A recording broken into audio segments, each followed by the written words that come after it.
하나님 말씀 보겠습니다. 하나님 말씀은 구약성경 사사기 1장입니다.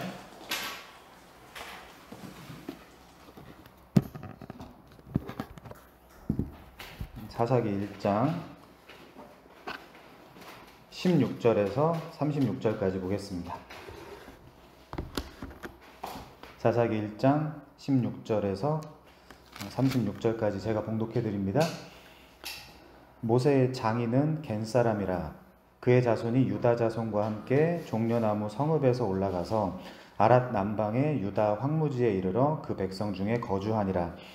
유다가 그의 형제 시므온과 함께 가서 스밧에 거주하는 가나안 족속을 쳐서 그곳을 진멸하였으므로 그 성읍의 이름을 호르마라 하니라. 유다가 또 가사 및 그 지역과 아스글론 및 그 지역과 에그론 및 그 지역을 점령하였고 여호와께서 유다와 함께 계셨으므로 그가 산지 주민을 쫓아내었으나 골짜기의 주민들은 철병거가 있으므로 그들을 쫓아내지 못하였으며 그들이 모세가 명령한 대로 헤브론을 갈렙에게 주었더니 그가 거기서 아낙의 세 아들을 쫓아내었고 베냐민 자손은 예루살렘에 거주하는 여부스 족속을 쫓아내지 못하였으므로 여부스 족속이 베냐민 자손과 함께 오늘까지 예루살렘에 거주하니라.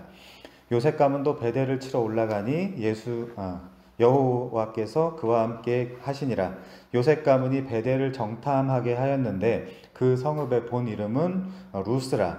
정탐꾼들이 그 성읍에서 한 사람이 나오는 것을 보고 그에게 이르되 청하노니 이 성읍의 입구를 우리에게 보이라. 그리하면 우리가 내게 선대하리라 하매 그 사람이 성읍의 입구를 가리킨지라. 이에 그들이 칼날로 그 성읍을 쳤으되 오직 그 사람과 그의 가족을 놓아 보내매 그 사람이 햇사람들의 땅에 가서 성읍을 건축하고 그것의 이름을 루스라 하였더니 오늘까지 그곳의 이름이 되니라. 므낫세가 베스안과 그의 딸린 마을들과 주민과 다아낙과 그의 딸린 마을들의 주민과 돌과 그의 딸린 마을들의 주민과 이블르함과 그의 딸린 마을들의 주민과 무깃도와 그의 딸린 마을들의 주민들을 쫓아내지 못하매 가나안 족속이 결심하고 그 땅에 거주하였더니 이스라엘이 강성한 후에야 가나안 족속에게 노역을 시켰고 다 쫓아내지 아니하였더라. 에브라함이 게셀에 거주하는 가나안 족속을 쫓아내지 못하매 가나안 족속이 게셀에서 그들 중에 거주하였더라. 스불론이 기드론 주민과 나할롤 주민을 쫓아내지 못하였으므로 가나안 족속이 그들 중에 거주하면서 노역을 하였더라. 아셀이 악고 주민과 시돈 주민과 알랍과 악십과 헬바와 아빅과 르홉 주민을 쫓아내지 못하고 아셀 족속이 그 땅의 주민 가나안 족속 가운데 거주하였으니 이는 그들을 쫓아내지 못함이었더라. 납달리는 벳세메스 주민과 베다나 주민을 쫓아내지 못하고 그 땅의 주민 가나안 족속 가운데 거주하였으나 벳세메스와 베나닷 주민들이 그들에게 노역을 하였더라. 아모리 족속이 단 자손을 산지로 몰아넣고 골짜기에 내려오기를 용납하지 아니하였으며 결심하고 헤레스 산과 아얄론과 사알빔에 거주하였더니 요셉의 가문이 힘이 강성함에 아모리 족속이 마침내는 노역을 하였으며 아모리 족속의 경계는 아그라빔 비탈의 바위부터 위쪽이었더라. 아멘. 길죠? 제가 설교하면서 이렇게 길게 본문을 읽어본 게 처음인 것 같은데 그냥 읽으면 무슨 내용인지 하나도 모르겠고 막 이제 그러실 수 있는데 오늘 한번 간략하게 좀 풀어보겠습니다. 사사기 강의 네 번째 시간이죠. 우리는 지난주에 사사기 1장 8절부터 15절을 마치면서 이 유다 지파가 시므온 지파를 데리고 전쟁에 나가서 예루살렘도 점령하고 헤브론도 치며 사사기 안에서 가나안 정복 전쟁의 서막을 승리로 이끈 것을 확인할 수 있었습니다. 유다가 그렇게 했죠. 그래서 시므온은 유다를 따라다니며 유다의 이 승리에 동참을 했고 유다의 소위 잉여 공덕을 챙겼습니다. 이 시므온은 문맥적으로 분명 구약과 신약을 넘나들면서 그리스도의 교회를 상징하고 있어요. 우리야말로 유다 지파에서 오신 우리의 진정한 남편이신 예수 그리스도께서 우리의 대적인 말하자면 예루살렘과 헤브론의 전투에서 승리하심으로 거기를 지금 탈취하신 거잖아요. 그래서 우리에게 은혜로 무상으로 천국 기업을 나눠주셨다라는 걸 우리가 여기서 읽어낼 수 있습니다. 그래서 8절, 9절, 10절의 주어가 유다 자손이, 유다가로 되어 있기 때문에 사사기 안에서 가나안 초기 정복 전쟁의 승전의 선봉에는 유다 지파가 자리하고 있는 것을 우리가 확인할 수 있죠. 여호수아와는 분명 약간은 다른 기사, 다른 방식으로 기록이 되어 있지만 사사기에서의 갈렙은 자신이 전쟁하는 것이 아니라 자신을 대신해서 전쟁을 치러줄 어떤 한 사람을 찾고 있습니다. 그리고 그는 12절에서 기럇세벨을 쳐서 그것을 점령하는 자에게는 내 딸 악사를 아내로 주겠다라고 말해요. 기럇세벨은 책의 성읍, 책의 도시라는 뜻이라 그랬습니다. 물론 우리의 죄성을 부각시키고 우리를 죄와 사망으로 몰아붙이는 책은 놀랍게도 율법이라는 책이에요. 물론 짚고 갈 것은 율법이 악한 것이 전혀 아닙니다. 우리가 악한 것이죠. 율법은 선하고 거룩한 것입니다. 그러니까 우리의 문제로 율법의 선하고 거룩한 하나님의 뜻이 적어도 아직은 성취되지 않는 거예요. 사사기는 바로 그 점을 부각시켜주고 있고 어떤 면에서 오늘 그리고 이제 앞으로 살펴볼 본문도 바로 그 이야기를 하고 있다는 것을 우리가 볼 수 있습니다. 우리는 그래서 표면적인 이야기를 통해서 이면적으로 어떤 메시지가 담겨 있나, 어떤 복음의 메시지가 담겨 있나를 본문을 통해서 확인해 봐야 되는 것이죠. 자, 갈렙은 직역하면 기럇세벨, 즉 이 책의 도시를 쳐서 그것을 점령하는 자에게 자신의 딸을 준다고 약속을 했고, 그 책의 도시, 책의 성읍인 기럇세벨을 점령한 자는 갈렙의 아우인 그나스의 아들 온니엘이었어요. 온니엘은 하나님은 능력이시다, 하나님의 힘이라는 그런 뜻을 가지고 있거든요. 갈렙의 조카격인 온니엘은 갈렙의 딸 악사를 그래서 결과적으로 아내로 얻을 수 있게 되었습니다. 농담입니다마는 이 온니엘이 갈렙의 딸 악사를 보고 마음에 들지 않았다면 전쟁을 거부했을지도 모르겠습니다. 뜻밖의 전쟁에서 이기면 악사와 결혼을 해야 될지도 모르기 때문에 그런 것이죠. 분명 본문의 문맥은 딸 악사를 주겠다라는 갈렙의 조건이 먼저 있은 후에 온니엘의 마음이 움직인 것으로 묘사가 되어 있습니다. 12절에 보면 하였더니 라는 표현이 있죠. 흐름이 그렇다는 거예요. 그러나 현실은 물론 온니엘이 앞장서서 전쟁을 치렀고 승리했어요. 그렇다는 것은 온니엘은 분명 악사를 어떤 식으로든지 원했던 것으로 보입니다. 그래서 성경을 큰 틀에서 풍성하게 모든 것을 사랑으로 보려는 분의 시각을 좀 빌려오면 온니엘은 악사를 사랑했을까요, 여러분? 온니엘이? 그럼 온니엘은 악사를 사랑해서 전쟁에 참여했고 전쟁을 승리했을까요? 물론 그것은 우리가 알 수 없습니다. 그들은 그리스도와 교회의 모형이었기 때문에 어떤 면에서 그럴 수도 있고 또 어떤 면에서 아닐 수도 있어요. 다만 분명한 것은 갈렙이 기럇세벨, 즉 책의 도시를 쳐서 점령하는 자에게 딸을 주겠다라고 했고 그 조건, 그 약속의 근거에서 사사기의 첫 사사인 온니엘은 전쟁에서 승리했고 분명 악사를 얻은 것으로 이렇게 묘사가 되어 있습니다. 이 스토리 안에는 온니엘이 악사를 사랑했다라는 말은 없어요. 그러나 본문에 진리의 흔적이 없을까요? 물론 있습니다. 우리의 남편이신 그리스도께서는 우리를 얻고자 하늘에서부터 내려오셨고 대적과의 전쟁에서 승리하셨으며 그 결과로 우리라는 아내를 전리품으로 얻으셨기 때문입니다. 그게 읽혀야 돼요, 본문에서. 그리고 그분, 오직 이분만 그분의 모든 행위만은 성경에서 진정한 사랑이었다라는 말로 묘사를 해주고 있죠. 그런 관점에서 보면 온니엘과 악사의 이 이야기에서 그리스도를 읽으며 마치 같이 볼까요? 마치 아가서 1장 13절 이하의 성부를 떠올릴 수 있어요. 아가서는 하나님 혹은 예수 그리스도와 성도의 사랑 이야기라 그랬잖아요. 아가서 1장 13절입니다. 나의 사랑하는 자는 내 품 가운데 모략 향 주머니요 나의 사랑하는 자는 내게 엔게디 포도원의 고벨화 송이로구나. 내 사랑아 너는 어여쁘고 어여쁘다. 내 눈이 비둘기 같구나. 나의 사랑하는 자야 너는 어여쁘고 화창하다. 우리의 침상은 푸르르고 우리 집은 백향목 들보 잣나무 석가래로구나. 2장 1절로 넘어갈게요. 나는 샤론의 수선화요 골짜기의 백합화로구나. 그리고 10절이요. 10절은 중요합니다. 10절은 지금 여자가 이야기하는 거거든요. 10절은 나의 사랑하는 자가 내게 말하여 이르기를 나의 사랑 내 어여쁜 자야 일어나서 함께 가자라고 표현이 되어 있어요. 이 여자가 이야기하는 거거든요. 여자가 이제 남자가 이야기한 거를 인용해서 이제 이야기하는 겁니다. 그러니까 10절은 이제 여자의 고백인데 여기는 문맥과 문법적으로 분명 나의 사랑하는 자는 솔로몬이고 솔로몬이 술람빈 여인에게 나의 사랑, 나의 어여쁜 자야 일어나서 함께 가자라고 하는 걸로 되어 있어요. 자, 마가복음 14장 42절에서는 예수께서 뜻밖의 일어나서 함께 가자라고 솔로몬이 아닌 우리 주님이 사랑하시는 제자들을 다그치는 듯한 표현이 나옵니다. 물론 이 내러티브는 다름 아닌 어디로요? 십자가로 함께 가자는 것입니다. 구약이나 신약이나 할 것 없이 샘물 곁에서 연인들이 연애를 하죠. 온니엘과 악사도 유산으로 받은 샘물 곁에서 훗날 연애를 분명히 했을 것으로 미루어 짐작할 수 있습니다. 왜죠? 그들은 결혼을 했으니까.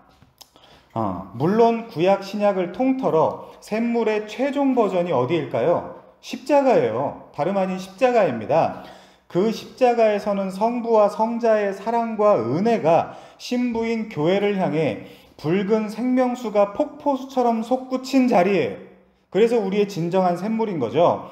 그래서 주님은 제자들에게 십자가라는 샘물로 일어나서 함께 가자라고 말씀하시는 것으로 볼 수가 있습니다. 자, 사사기 1장의 온니엘은 문맥상 분명 그리스도의 예표로 보여요. 그리고 그는 또 문맥상 갈렙의 딸 악사를 원했기 때문에 전쟁에 나간 것도 분명합니다. 그러나 온니엘이 악사를 사랑해서 전쟁에 나갔는지는 알 수 없어요. 이유는 간단합니다. 써있지 않기 때문에. 이런 논리로 아담이 하와를 사랑했기 때문에 선악과를 먹었다라는 주장을 뒷받침해 줄 수 있는 근거는 솔직히 없는 것처럼 보이죠.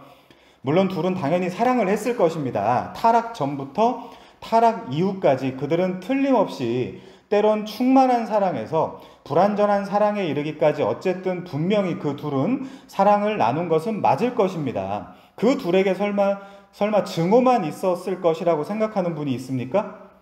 그렇지 않습니다. 그건 과한 주장입니다. 그러나 사랑 때문에 선악과를 먹었다는 것도 어느 정도 과한 해석으로 보이죠. 자, 그런 논리에서 온니엘이 악사를 사랑해서 기럇세벨의 전쟁을 치렀는지까지는 사실상 우리가 알 수는 없어요. 그러나 분명한 것은 인간 차원에서 온니엘은 분명 인간 차원에서의 악사를 원했다는 것만은 확실해 보입니다. 자, 사실상 우리는 이런 소모적인 논쟁을 할 필요가 없어요. 현재 우리를 사랑하고 우리를 원하는 분은 아담도 아니고 온니엘도 아니에요. 구시도 아닙니다. 그시예요. 그리스도입니다. 그리스도. 그는 창세전에 아버지와의 소위 창세전 어전회의에서 우리를 사랑하기로 그리고 우리를 얻기로 작정하셨어요. 그것은 조직신학 언어로 창세전 구원 언약, 창세전 구원 협약이라고 합니다. 지난주에 살펴본 바와 같이 여호수아 14장과 사사기 1장의 전쟁을 승리로 이끈 리더의 이름이 분명 다르게 표현되어 있어요. 여호수아 14장, 여호수아 15장이랑 약간은 다릅니다. 여호수아는 때로는 여호수아가, 그리고 때로는 갈렙이 이긴 것으로, 그리고 사사기는 유다 자손이 이긴 것으로 묘사되어 있거든요. 그리고 온니엘이 이긴 것으로 또 묘사되어 있기도 합니다. 사실 이것도 소모적인 논쟁이에요. 전쟁의 승자가 갈렙이냐 유다냐를 따지는 것도 인간들끼리의 주장에 불과하고 성경은 늘 전쟁은 누구에게 속했다? 여호와께 속했다라고 합니다. 그러니까 전쟁의 승패 자체가 여호와께 속했는데 갈렙이 이기면 어떻고 유다 지파가 이기면 어떻고 온니엘이 이기면 어떻습니까? 그 승리의 중간에 누가 있는 거죠? 사실은 여호와 하나님이 있는 것입니다. 그래서 그렇게 보는 것은 성경의 기록 목적이 전혀 아닌 거예요. 자, 보는 이의 관점에 따라 갈렙이 전쟁을 주도했고 또 시켰고 주문했으니 갈렙이 이겼다라고 할 수도 있는 것이고 온니엘이 나가 싸웠으니 온니엘이 이겼다라고도 표현할 수 있는 거예요. 그러나 갈렙과 온니엘의 전쟁을 주도한 이는 분명 하나님이라는 거죠. 아니 심지어 가나안 족속들도 어떤 때에는 그의 목적, 하나님의 목적에 따라 이기게 하기도 했다가 또 지게 하게도 할 수 있는 분이 성경에서 소개된 하나님입니다. 이제 우리가 사사기 본론으로 들어가면 아주 웃기는 이야기들이 많이 나올 거예요. 그럼 왜 하나님은 이기게도 했다가 또 지게도 하시게도 하는지에 대한 내용을 살펴봐야 되겠죠. 결과가 아니라 왜 그렇게 하시는가. 오늘 본문도 좀 이상하지 않아요? 훗날 한나도 비슷한 말을 합니다. 사무엘상 1장 6절부터 7절에 보면 이런 말을 해요. 이 사무엘에서도 다 연결되어 있단 말이에요. 사실 문맥적으로 6절에 여호와는 죽이기도 하시고 살리기도 하시며 스올에 내리기도 하시고 거기서 올리기도 하시는도다. 자, 그럼 철병거를 못 이겨요, 하나님이? 오늘 본문 읽으면서 뭔가 좀 이상하지 않았어요? 자, 7절 여호와는 가난하게도 하시고 부하게도 하시며 낮추기도 하시고 높이기도 하시는도다. 자, 참고로 10절도 보면 여호와를 대적하는 자는 산산이 깨어질 것이라 하늘에서 우레로 그들을 치시리로다. 여호와께서 땅끝까지 심판을 내리시고 자기 왕에게 힘을 주시며 자기의 기름 부음 받은 자의 뿔을 높이시로다. 이것도 예수님 얘기죠. 자기의 기름 부음 받은 자. 자, 사실상 뭐예요? 하나님 마음대로라는 거예요. 전쟁의 승패 자체가. 사사기도 마찬가지입니다. 오늘도 그렇지만 앞으로 우리가 살펴볼 이 사사기에 이스라엘이 참전한 모든 전쟁은 이스라엘이 하나님의 목적에 따라 이기기도 하고 지기도 해요. 그 결과가 중요한 게 아니에요. 이기는 것도 분명 하나님의 뜻이요, 지는 것도 분명히 하나님의 뜻입니다. 우리는 자꾸만 우리의 작은 두뇌로 이 모든 것들을 우리 수준에서 분석하려고 하지만 이것은 우리 각 개인의 개인과 역사를 향한 하나님의 뜻이고 우리는 드러난 하나님의 뜻밖에 알 길이 없음을 깨닫게 돼요. 근데 우리가 오늘 좀 찾아볼 겁니다. 자, 오늘 또 전쟁 이야기예요. 지난주에 말씀드린 바와 같이 이 사사기의 전쟁은 물리적 전쟁을 이야기를 하는 것이 전혀 아닙니다. 물론 이스라엘은 진짜 물리적 전쟁을 경험했지만 이 이스라엘의 경험을 통해 신약시대를 사는 우리는 이 모든 전쟁을 우리의 영적 전쟁으로 치환하여 적용할 줄 알아야 돼요. 여호수아가 죽은 후에 유다 지파가 선봉에 서서 굳이 시므온을 데리고 예루살렘과 헤브론을 점령하는 이야기는 분명 우리 이야기, 나의 이야기입니다. 오늘 본문은 온니엘이 악사를 얻은 이후의 이야기들이 이어져요.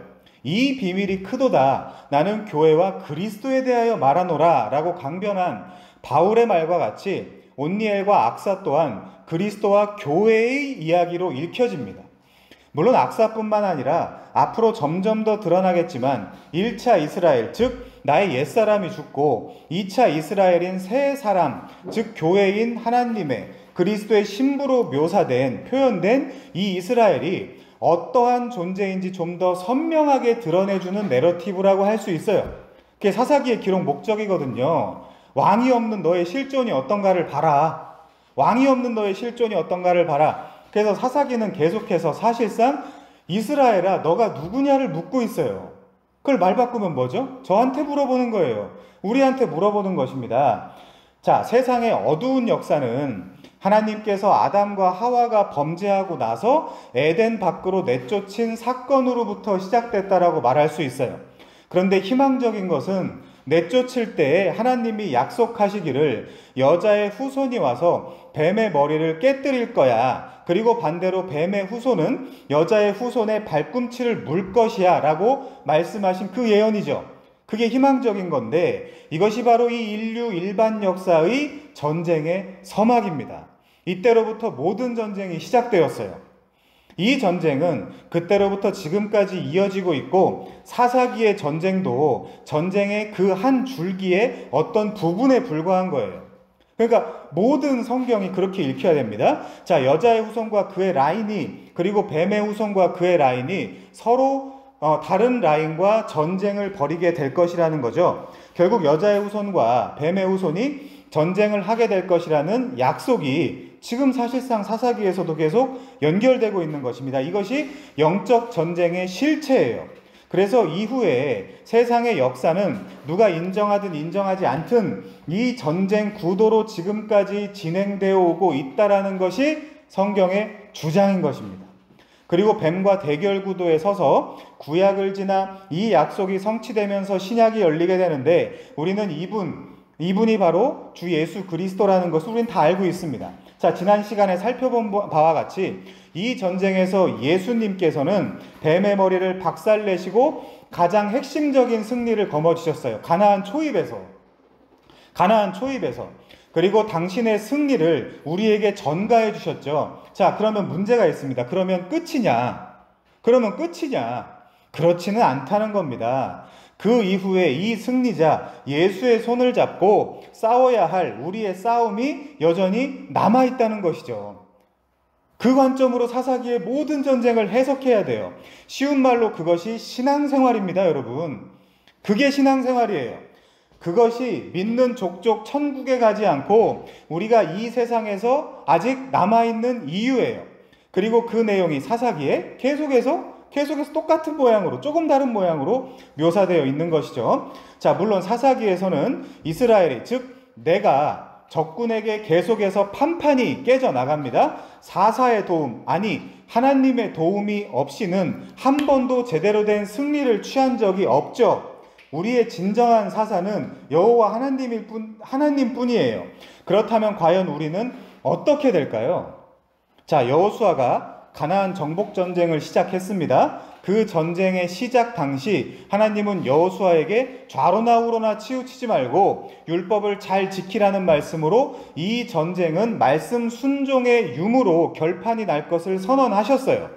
물론 모세의 뒤를 이은 이 여호수아는 이스라엘에게 아주 훌륭한 지도자였음에 틀림없습니다. 그런데 여호수아서에서 분명 갈렙을 통해 다 이긴 헤브론 전쟁을 굳이 다시 사사기 전반부에 도입함으로써 사사기는 더 명확하게 이 전쟁의 지도자가 갈렙이라기보다는 온니엘이라는 것을 강조하고 있죠. 갈렙은 요청하는 정도로 그려지고 있어요. 자, 그것이 지난 시간에 살펴본 11절부터 13절의 이야기입니다. 그런데 이 전쟁은 여호수아 14장부터 15장에도 기록되어 있어요. 나중에 한번 보십시오.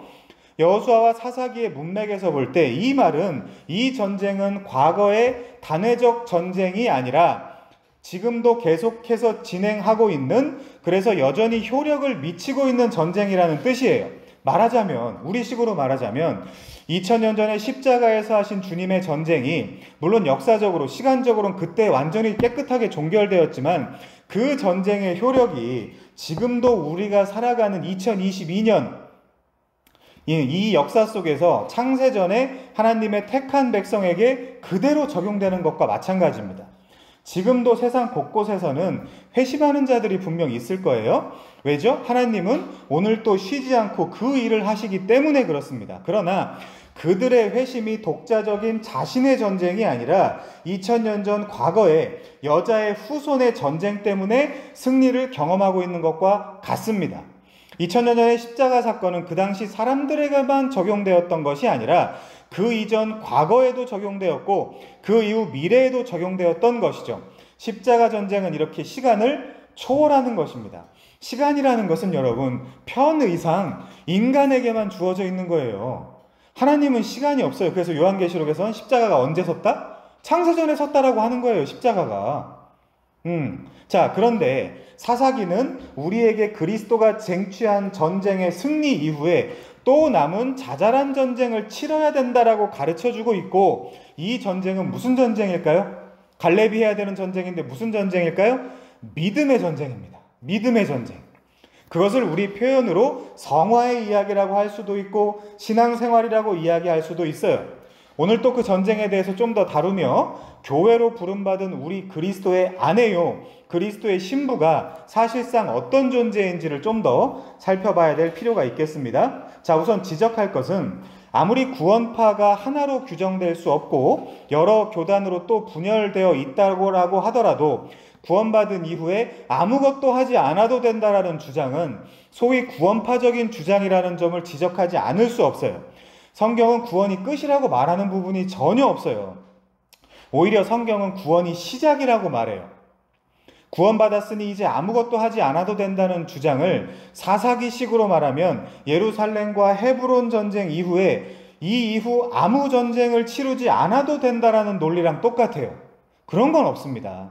그러나 전쟁은 지속되고 전쟁을 통해 우리는 분명히 배워야 될 점이 있죠. 정확하게는 믿음의 싸움을 싸워야 된다는 것인데, 우리 같이 디모데전서 6장 11절 이하를 보겠습니다. 디모데전서 6장 11절 이하예요. 오직 너 하나님의 사람아, 이거 디모데한테만 적용되는 거 아니죠? 오직 너 하나님의 사람아, 이것들, 예를 들면 그 위에 보면 변론, 언쟁, 투기, 분쟁, 비방, 악한 생각, 마음 부패, 진리 실추, 경건을 이익의 방도로 변질, 돈을 사랑함 등 이것들을 피하고 의와 경건과 믿음과 사랑과 인내와 온유를 따르며 뭐라 그래요? 12절에 믿음의 선한 전쟁을 하라 그러죠. 믿음의 선한 싸움을 싸우라 그러죠. 그래서 기독교인의 싸움이 영적인 싸움이라니까요. 혈과 육에 대한 것이 아니라 영적인 싸움이다. 영생을 취하라. 이를 위하여 네가 부르심을 받았고, 여긴 영생을 취하라고 돼 있어요. 영생을 취하라고. 많은 증인 앞에서 선한 증언을 하였도다. 만물을 살게 하신 하나님 앞과 본디오 빌라도를 향하여 선한 증언을 하신 그리스도 예수 앞에서 내가 너를 명하노니 우리 주 예수 그리스도께서 나타나실 때까지 흠도 없고 책망받을 것도 없이 이 명령을 지켜라. 자, 결국 바울도 자신이 복음으로 나온 디모데에게 믿음의 선한 싸움을 싸우면서 살라는 것입니다. 말하자면 전쟁을 하라는 것이죠. 물론 우리라는 시므온들은 유다 지파의 은혜로 살아가는 자들로 등장을 합니다. 우리 잠깐 볼게요. 여호수아 15장 13절 이하입니다. 여호수아 15장 13절 이하요. 여호와께서 여호수아에게 명령하신 대로 여호수아가 기럇 아르밧 곧 헤브론을 유다 자손 중에서 분깃으로 여분네의 아들 갈렙에게 주었으니 아르밧은 아낙의 아버지였더라. 이 아낙에서 뭐가 나와요? 나중에 골리앗이 나오죠.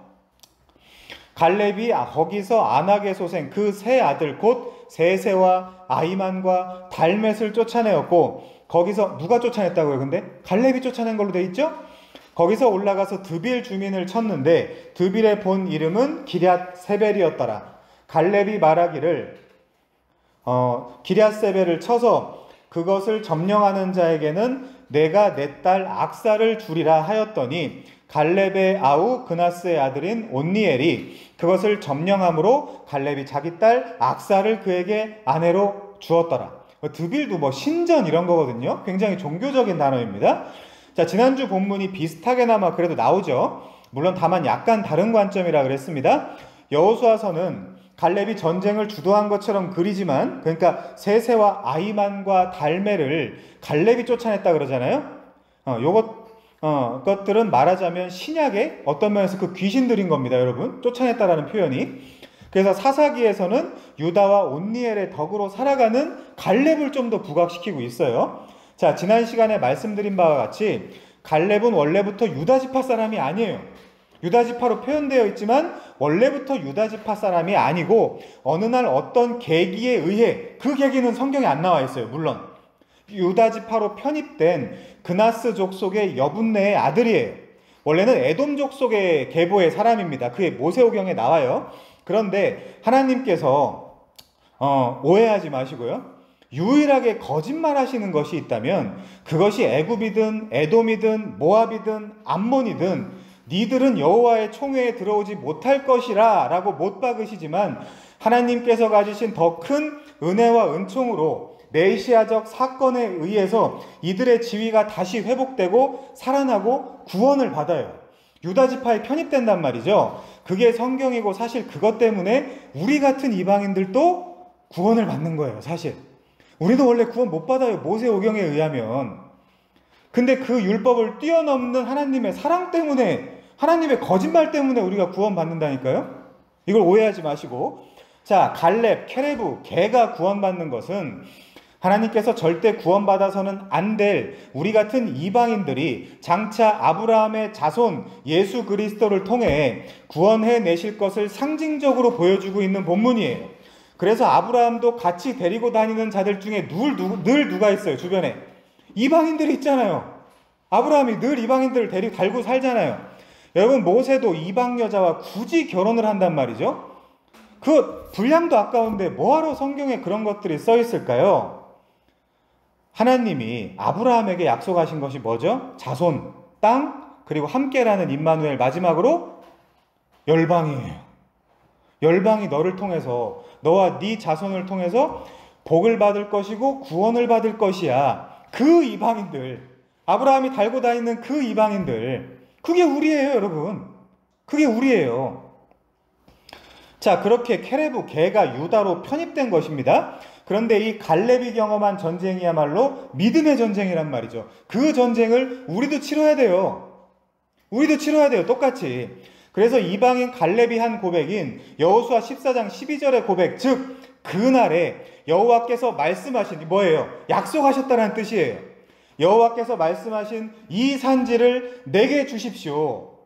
당신도 그날에 들으셨거니와 그곳엔 아낙 사람이 있고, 안 갈 것 같아요, 웬만하면. 왜요? 아낙 사람이 있으니까. 골리앗이 거기 살고 있다니까요.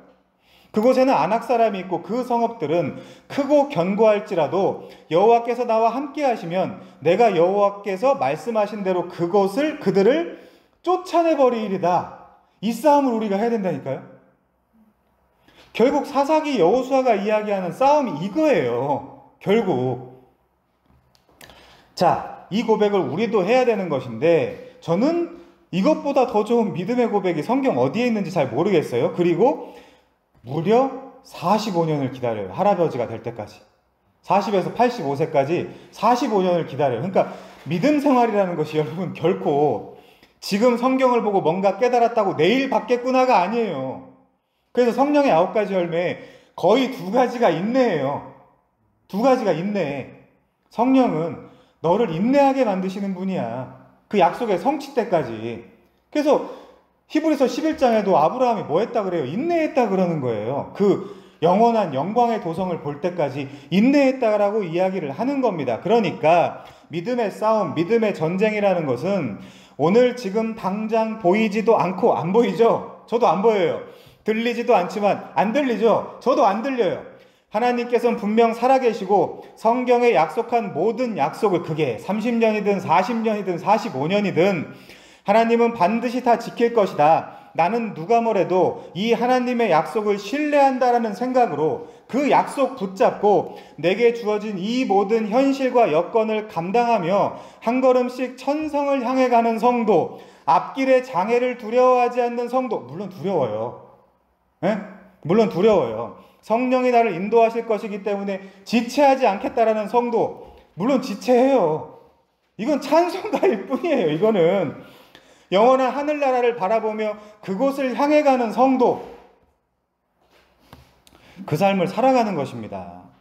여러분, 유다지파가 예루살렘과 헤브론을 놓고 정복을 하는 전쟁으로 사사기는 시작을 하고 있는데, 그 예루살렘은 바로 나를 상징하고 있어요. 그래서 그 예루살렘을 어떤 면에서 신약에서는 소돔이라고도 하고 애굽이라고도 하는 거예요. 그 상태가 나예요. 그 상태가. 자, 그 예루살렘은 왜 나냐면 다름 아닌 성전이 지어지기 때문인데, 이 성전은 우주, 그리고 에덴 동산, 성막, 구약 성전을 거쳐 예수님, 그리고 그 후에 나로 연결되고 성취가 된다라는 말이죠. 그래서 지금 성전이 어디예요? 나예요. 성전 건축원금이 뭐 사 먹으세요. 나예요. 성전 건축원금이. 그래서 지금 성전자리는 바로 나 개인인 거예요. 왜? 성령이 좌정하시는 데가 성전이거든요. 여기 성전이 좌정하십니까? 이 쾌쾌하고 이런 예배당에? 내가 더 쾌쾌하죠. 자, 결국 최종적으로 이런 원리에서 내가 성전이 되기 때문에 바로 이 예루살렘이 바로 나라는 이야기인데, 그런데 그 예루살렘을 누가 차지하고 있냐면 가나안 7족속이 차지하고 있어요. 지금 지난주에 말씀드린 대로, 그래서 신약에서 너 7귀신 들렸어, 네가 7귀신 들렸어 라고 이야기하는 거예요. 그러니까 굳이 그 사람을 데려다가 교회에서 막 축기를 하고, 아니 모든 사람이 다 귀신 들렸다니까요. 성경이 이야기하는 것은. 근데 그런 사기치는 거에 우리가 그동안 속아가지고, 물론 지금 젊은 애들은 그런 거에 관심도 없죠. 다행인지 불행인지도 모르겠지만, 그러니까 그 가나안 7족속이 차지하고 있는 나라는 예루살렘에 예수님이 와서 전쟁을 하고 있는 거예요, 사사기가. 자, 그래서 저는 사사기를 다루면서 여러분께 집요하게 물을 겁니다. 여러분 전쟁 잘하고 계세요? 내 안에서 성령과 함께 손을 잡고 가나안 7족속들 잘 몰아내고 계십니까?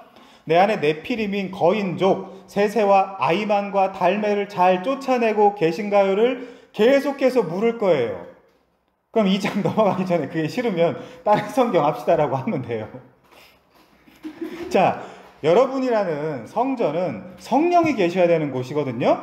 그래서 제가 바라는 것은 이 사사기를 통해서 여러분이라는 성전이 깨끗하게 소재되고 더욱 하나님만 의지하고 신뢰하는 진정한 성도가 되길 바라는 마음이 있다는 말이죠. 물론 그걸 제가 하는 것이겠습니까? 아니요. 저 그런 착각 안 해요.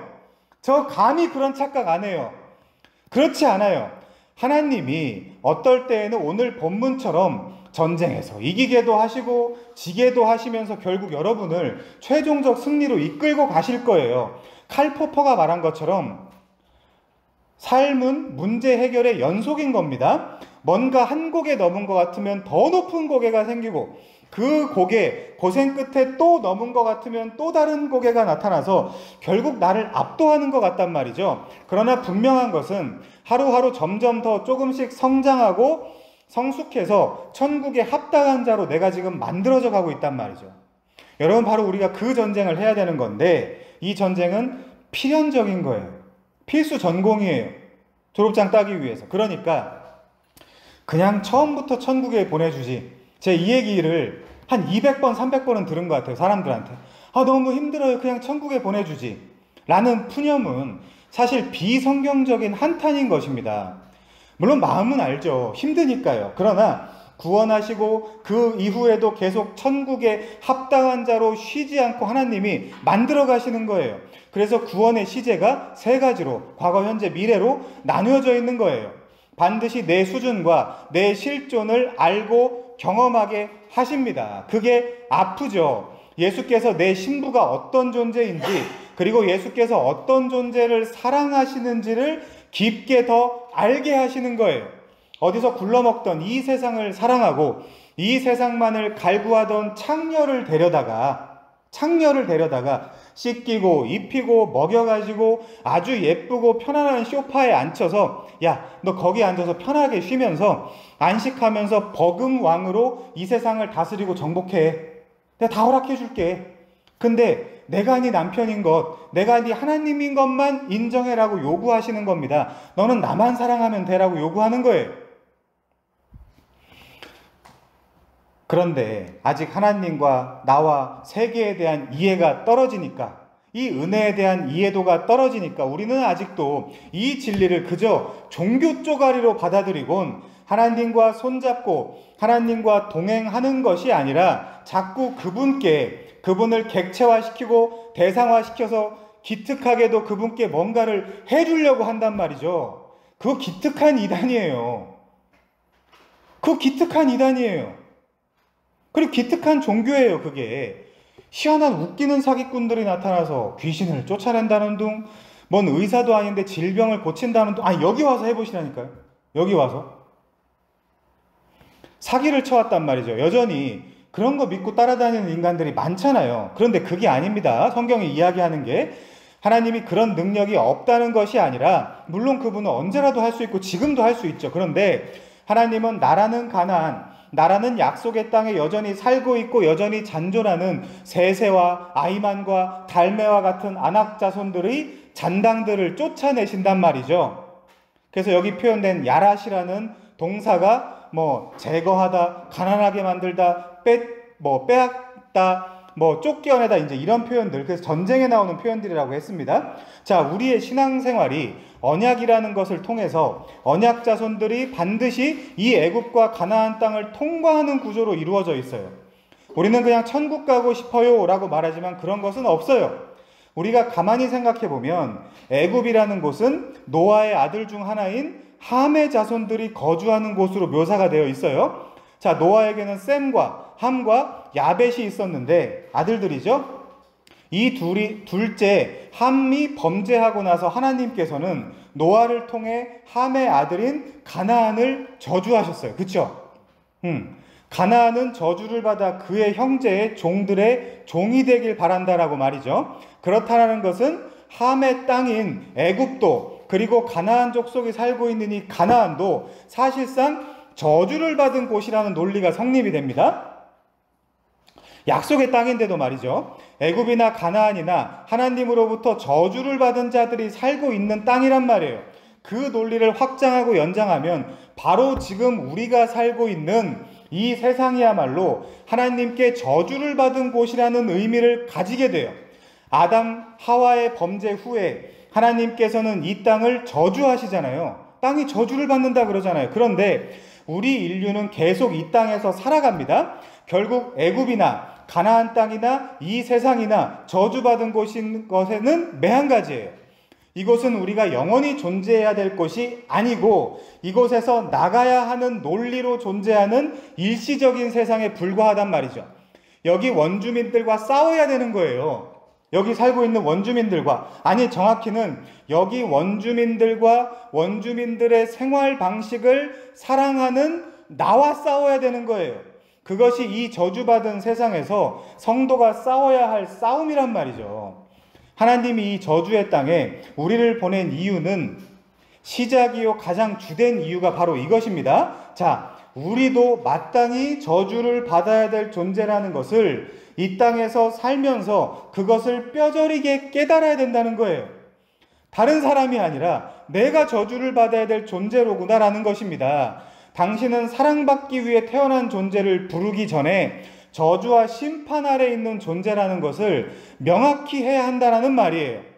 하나님의 은혜가 아니고는 이 땅과 하나가 되어 저주를 받을 수밖에 없는 존재라는 것을 날마다 깊게 깨닫게 하기 위해 우리가 이 땅에서 이 땅을 갈며 살아가는 거예요. 그게 우리의 직장 생활이고 가정 생활이고 그런 것입니다. 그냥 천국 가는 것이 전혀 아니죠. 이 모든 과정을 겪어야 된다는 말이에요. 그러니까 신앙생활은 어떤 면에서 고통이요 고난인 것입니다. 탈탈 털리는 과정이죠. 나오미로 출발했다가 마라로 격화되고 다시 나오미가 되는 것이 신앙생활의 전 과정이라고 할 수 있어요. 물론 우리는 소망을 갖고 살아갑니다. 완성될 소망, 성취될 소망이죠. 그때는 드디어 우리가 그리스도와 함께 왕노릇, 왕이 되는 것이거든요. 가나안에 가면 끝날 줄 알았지만 머리통만한 포도송이가 열리고 풍요와 잔치 속에서 살아갈 줄 알았지만 이제 전쟁을 통해 진짜 나를 알아가며 구원의 높이와 넓이와 깊이를 더욱더 알아가는 것입니다. 이 가나안 땅에서. 이것을 네 글자로 신앙생활이라고 그러는 거죠. 교회 가서 친구 만나는 게 아니에요. 친구 때문에 교회를 못 떠난다. 평생 그렇게 사는 거예요. 어쩌겠습니까, 여러분? 그럼 그게 친구가 중요하다는 거예요? 말씀이 중요하다는 거예요? 그냥 그렇게 살다 죽는 거예요.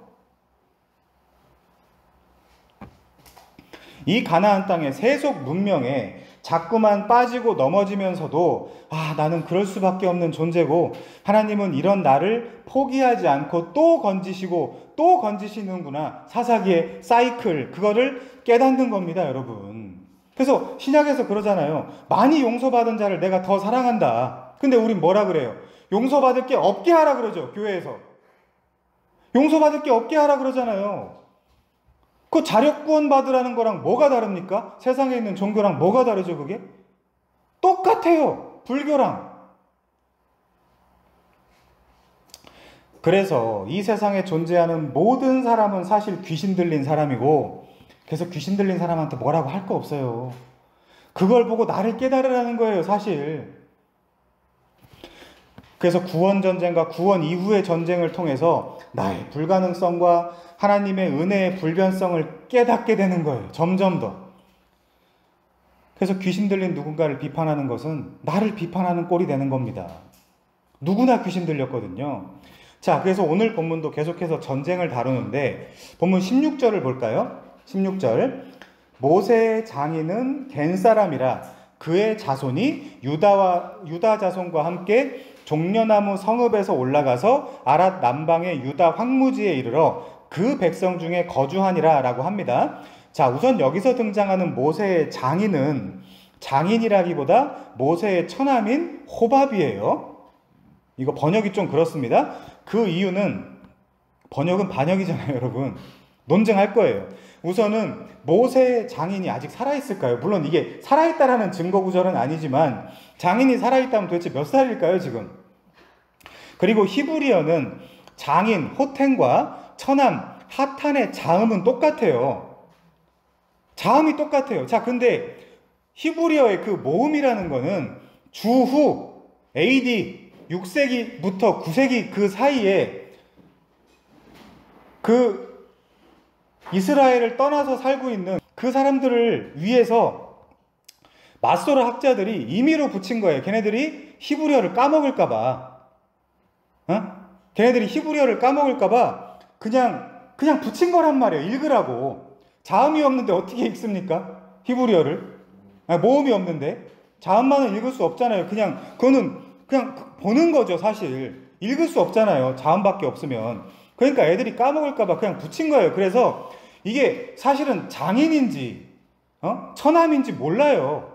모음이 없기 때문에. 모음이 자귀적으로 붙인 거기 때문에. 자, 그리고, 사사기 4장 11절 보세요, 여러분. 사사기 4장 11절. 거기도 호밥이라고 나오죠? 네. 근데 모세의 장인의 이름이 뭡니까? 이드로잖아요. 르우엘, 이드로. 르우엘은 직분이고, 이드로는 이름이고. 이제 그렇습니다, 여러분. 자, 어쨌거나, 민수기 10장 29절도 한번 보세요. 여기도 분명한 힌트가 나오는데, 민수기 10장 29절. 모세가, 이거 오늘 본문이랑도 연결되는 내용이에요. 여러분 잘 봐야 돼요, 이거. 이래야 성경을 전체로 볼 수 있거든요.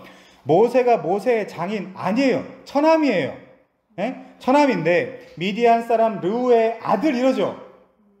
호밥에게 이르되 여호와께서 주마하신 곳으로 우리가 행진하나니 우리와 동행하자. 그래서 지금 얘가 가나안 땅에 있는 거거든요. 이해하셨어요, 여러분? 우리와 동행하자. 그러면 선대하리라. 선대가 나오죠. 여호와께서 이스라엘에게 복을 내리리라 하셨느니라. 그렇죠? 그래서 여러분 드물게도 현대인의 성경이라든지 NIV, ASV, NLT 같은 영어 번역본들은 고맙게도 이 호밥을 모세스 브라더인 로우라고 번역해놨어요. 그래서 번역은 반역이에요. 자기가 문맥에 따라 그렇게 보는 겁니다. 우리가 가진 그 한글 성경이라고 해서 다 맞는 건 아니에요. 그럴 수가 없잖아요. 번역 성경인데.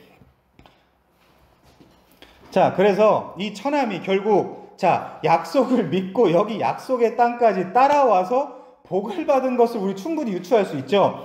자, 그래서 결국 이 호밥은 처남으로 보입니다. 브라더인로우. 자, 아무튼 근데 문제는 17절이에요. 유다가 그의 형제 시므온과 함께 가서, 자, 이제 본문 주제입니다. 여러분 잘 보세요.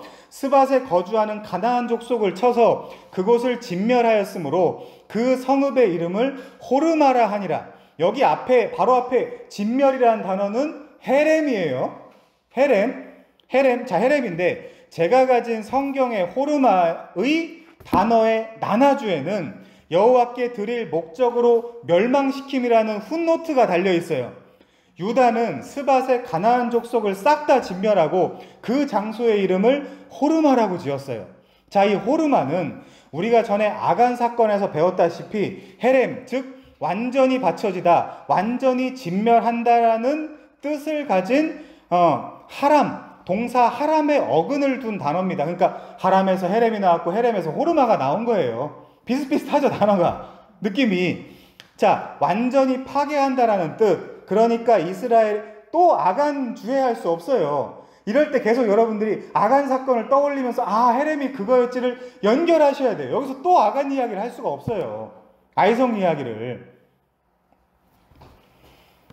그러니까 이스라엘의 가나안 정복은, 잘 보세요. 그 이후에 여러분들이 사무엘도 읽었고 하셨겠지만, 이스라엘의 가나안 정복은 가나안의 죄악을 벌하시는, 그래서 아직 가나안에 거길 치면 안 된다. 왜? 아모리 족속의 죄가 차지 않았다. 이런 표현들이 있잖아요, 성경에. 하나님의 심판을 대행하는 행위예요. 가나안에 대한 하나님의 심판을. 그래서 가나안 족속을 완전히 진멸하는 것은, 헤렘하는 것은, 호르마하는 것은 잔인한 것이 아니라, 인본주의자들은 잔인하다고 하겠죠. 잔인한 것이 아니라 도리어 하나님을 기쁘시게 하는 거예요. 기쁘시게, 거기를 정결하게 하는 거니까. 이 가나안 전쟁은 나와의 전쟁을 그려주는 것이기 때문에 늘 깨끗하게 진멸해야 돼요. 깨끗하게. 그러니까 이 도시를 진멸하고 나서 폐허, 완전히 파괴된 장소라는 의미로 이름을 호르마라고 붙인 거예요. 잘했다라는 거예요, 지금. 물론 여기서는 하나님께 온전히 순종한 것을 전제를 하고 있습니다. 자, 우리 신명기 13장 가볼까요? 주애라 조금 어려울 수 있지만 제일 중요한 건 사실 주애예요, 여러분. 자, 신명기 13장 12절부터 18절에 보면 중요합니다. 말씀이 제일 중요해요. 말씀이.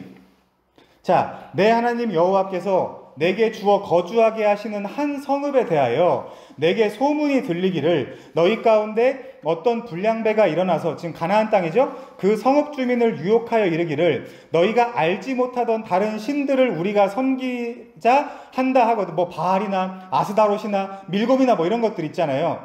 그런 걸 섬기자 하면 너는 자세히 묻고 살펴서 이런 가증한 일이 너희 가운데 있다는 것이 확실한 사실로 드러나면, 근데 계속 확실한 사실로 드러나잖아요.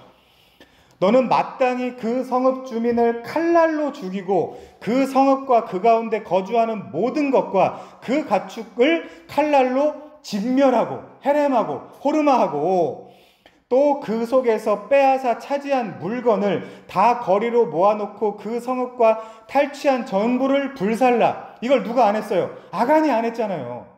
아간이 안 했잖아요. 내 하나님 여호와께 드릴지니 불살라. 여러분 중요합니다. 기억하십시오. 그 성읍은 영구히 폐허가 되어 다시는 건축하지 아니할 것이라. 오르마 잘했다는 거예요? 못했다는 거예요? 잘했다는 거예요.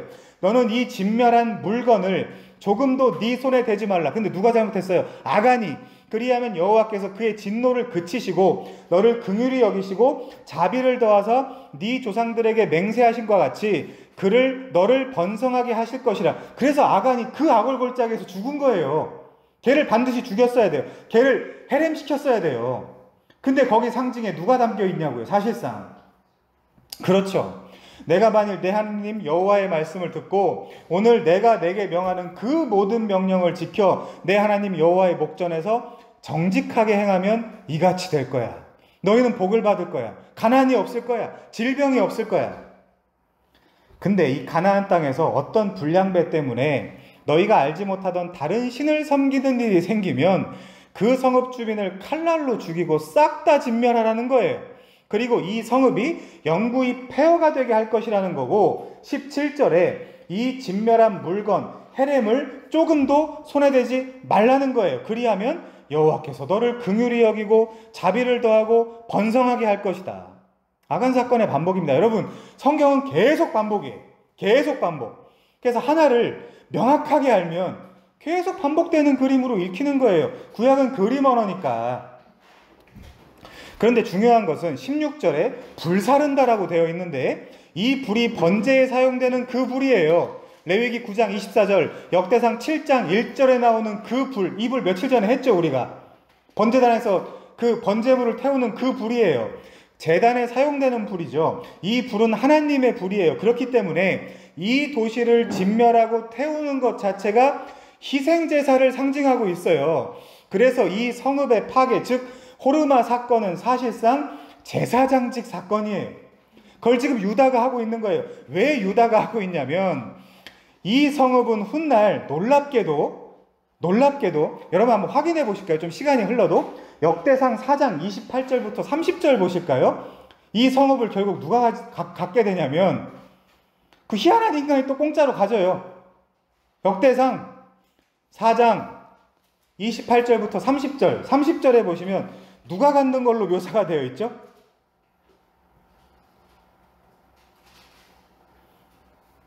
누가 가져요, 호르마를?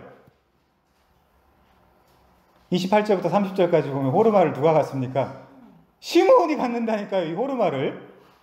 유다가 여호와의 불로 여기를 진멸하고 싹 소멸해서 깨끗하게 한 그 자리를 누가 가져요? 시므온이 갖는다니까. 이런 게 왜 써있냐고요, 성경에. 그 시므온이 누구다? 나다. 교회다. 에? 그래서 이 시므온이라는 인간은 늘 공짜로. 여기 말고도 많아요. 사실 시므온이 같이 공짜로 유다 지파의 어떤 것을 탈취해서 공짜로 사는 게, 거기다 빨대 꽂고 사는 게 우리가 예수님한테 빨대 꽂고 사는 거머리 아닙니까? 말하자면 그렇다는 거예요. 말하자면. 자, 그래서 내 안에 잔존하고 있는 이 가나안 세력들을 진멸하는 것을 성경이 제사라고 표현하고 있고, 그것이 예배고 그것이 신앙생활이에요. 사람을 죽이라는 게 아니에요, 전혀. 예수님이 죽이시고 그 덕에 내가 사는 거죠. 사사기의 전쟁이. 근데 문제가 있습니다, 여러분. 우리 본문 볼게요. 본문 18절입니다. 자, 유다가 또 가사 및 그 지역과 아스글론 및 그 지역과 에그론 및 그 지역을 점령하였고. 자, 사무엘서에 나오는 다윗 이야기를 잘 읽으신 분들은 아실 거예요. 자, 문제가 뭐냐면 이제 점점 어두운 그림자가 드리우는데, 사실상 이 블레셋 지역에는 유명한 5성읍이 있습니다. 이 3개만 이야기하는 게 뭔가 이상할 정도로 블레셋 나오면 5성읍이 기억이 나야 돼요. 사무엘서에 가면 자주 나오는 성읍들인데 바로 가사와 가드와 아스글론과 에글론과 아스돗이에요. 이후에 자주 나올 거예요. 우리가 사무엘 강해도 해야 되잖아요. 언젠가는. 그런데 18절에는 유다가 가사와 아스글론과 에그론을 점령했다고만 나오죠. 그럼 뭐예요, 사실상? 2개가 남았다니까요. 2개가 남았다니까요. 그럼 예민한 분들은 이걸 보면서 야, 큰일 났다. 뭔가 지금 남았다. 라고 생각을 해야 돼요. 예? 그래서 불행하게도 본문에 가드와 아스돗을 점령한 내용이 실려있지 않다는 것을 보면서 야, 이거 뭔가 이상하다. 응? 그래서 여기서 우리는 유다 지파의 실패의 징조를 읽어낼 수 있어야 되는데, 모두 정복하고 진멸하지 않으므로 훗날에 화근의 불씨를 남겨둔 셈이 됩니다. 무슨 말이냐면 이 남겨둔 가드에서 누가 나와요? 골리앗이 나오잖아요. 골리앗이 가드 사람이란 말이에요. 골리앗이 나와서 이스라엘을 위협하고, 그게 사무엘상 17장 4절입니다. 이스라엘이 블레셋에게 법궤를 빼앗겼을 때 그들은 그것을 어디로 가져가요? 아스돗으로 가져가잖아요. 2개를 진멸을 안 해서 지금. 그게 지금 여기 그 행간의 의미에 담겨 있단 말이에요, 그게. 자, 그리고 먼 미래의 일이지만 느헤미야 당시에 유다 사람들이 다름 아닌 하지 말라는 누구와 혼인해요? 아스돗 사람이랑 혼인하는 걸로 나와 있다니까요, 느헤미야에 가면. 그래서 그들이 낳은 자녀들이 유다의 방언을 사용하지 못하고 뜻밖의 아스돗 방언을 사용한대요. 뜻밖의. 그러니까 유다 백성인데 아스돗의 언어를 사용하고 있는 거예요. 이건 저주죠, 사실. 그래서 느헤미야의 큰 주제는 이런 이교적인 결혼 문화를 배격하고 경건과 순결을 지키자는 문화로 개혁하자는 흐름으로 가고 있는 것이 느헤미야이기 때문에 이 모든 일이 결국 지금 유다가 모든 것을 직면하지 않고 몇 가지 슬쩍 남겨두었기 때문에 생긴 일이라고 볼 수 있거든요. 자, 높아심에 말씀드리지만 유다는 곧 예수가 아닙니다. 유다의 어떤 행적, 창세기에서 유다는 어떤 존재예요? 자기 며느리랑 자잖아요. 그걸 하나님이 선으로 바꾸사 오늘날 우리를 구원하게 하시는 거 아닙니까? 요셉의 그 형제들의 그 악행을 선으로 바꾸사 당신들을 구원하게 하셨나니, 그렇게 써 있잖아요. 똑같은 거예요. 유다의 어떤 부분이 훗날 메시아이신 예수 그리스도의 어떤 부분과 닮았다는 이야기지 유다가 예수님이라는 얘기는 아니에요. 자, 그러므로 유다와 유다 지파는 예수일 수 없어요. 그저 유다 지파예요. 그런 면에서 유다는 가사, 아스글론, 에그론을 점령하였지만 가드와 아스돗은 남겨두었어요. 그 남겨둔 그것 때문에. 그러면서 여러분 계속 남겨둔 거 계속 표현되죠. 저기 사무엘서 같은 데 보면 사울이 왜 저주받습니까? 결국에 연결되죠, 다. 예, 남겨둔 것 때문에 그런 거거든요. 그것 때문에 이스라엘은 또 아주 오랜 시간 고통을 받아요. 계속 이런 사건들이 역사서 전반에 걸쳐서 반복되는 것인데, 그래서 하나님은 그 이후에도 절대로 싹을 남겨둬서는 안 되고 늘 싹 남녀노소 뭐 짐승 우양 뭐 할 것 없이 싹 다 가나안 땅에 가면 진멸하라고 하는 거예요. 호르마하라고 하는 거예요. 하람, 헤렘하라고 하는 겁니다. 사울 같은 사람들이 그 말을 듣지 않았죠. 그도 얼마간 좋은 의도로 물론 말이 그렇다는 거예요. 다 진멸하지 않고 남겨뒀잖아요. 연결해서 19절도 보겠습니다. 본문 19절. 반드시 이런 것들이 다 연결돼야 돼요. 자, 19절은 오늘의 주제이기도 합니다. 19절. 뭔가 이상해요. 19절이. 여호와께서 유다와 함께 계셨으므로 그가 산지 주민을 쫓아내었으나 골짜기의 주민들은 철병거가 있으므로 그들을 쫓아내지 못하였으며. 여러분, 이거 좀 이상하지 않아요? 이거 예수를 믿어야 되냐 말아야 되냐 심각한 그 고민과 갈등에 놓일 수 있는 부분이거든요. 왜죠?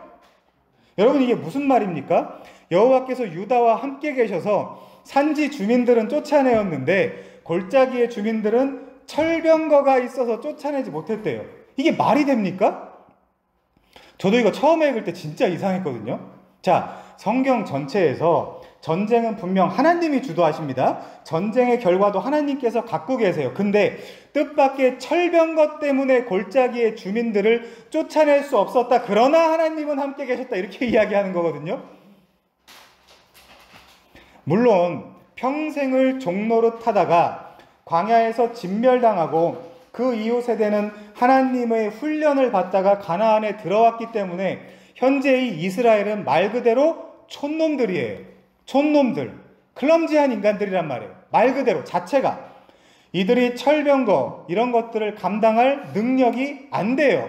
그런데 문제가 뭐냐면 철병거 때문에 전쟁에서 패했다면 이 전쟁은 하나님이 패한 게 되는 거예요. 이런 신은 믿을 가치가 없어요. 저도 이런 신이라면 제가 설교를 뭐하러 하겠습니까? 나가서 돈을 벌죠. 우리는 여기서 필연적으로 누구를 떠올려야 될까요? 이런 본문을 보면서 필연적으로 야곱을 떠올려야 돼요. 왜? 지금 이스라엘의 전쟁이거든요. 사실 이스라엘이 누구에게서 나왔습니까? 야곱에게서 나왔죠. 전에 야곱과 하나님은 분명 전쟁을 치렀습니다. 그렇죠? 그 전쟁을 누가 이겼죠? 뜻밖의 야곱이 이긴 걸로 성경은 묘사되어 있단 말이죠. 물론 하나님은 야곱을 끝내버릴 수 있어요. 마찬가지로 철병거 못 끝낼까요? 하나님이? 붙이기도 하고 떼기도 하고 이러는데 하나님이?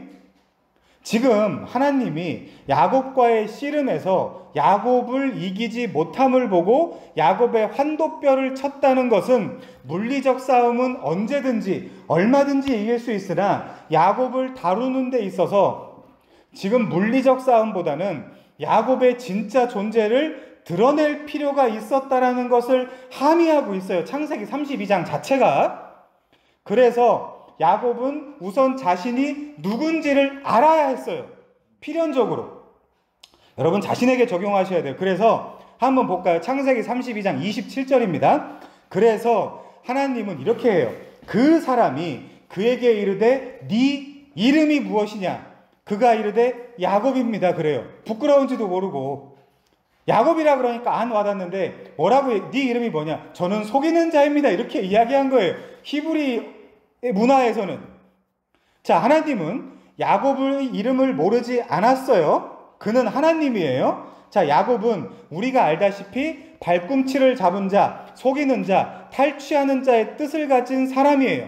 이 아카브라는 동사에서 유래했는데 아카브는 발꿈치를 잡다, 탈취하다, 교활하게 공격하다, 속이다 라는 뜻을 가진 동사예요.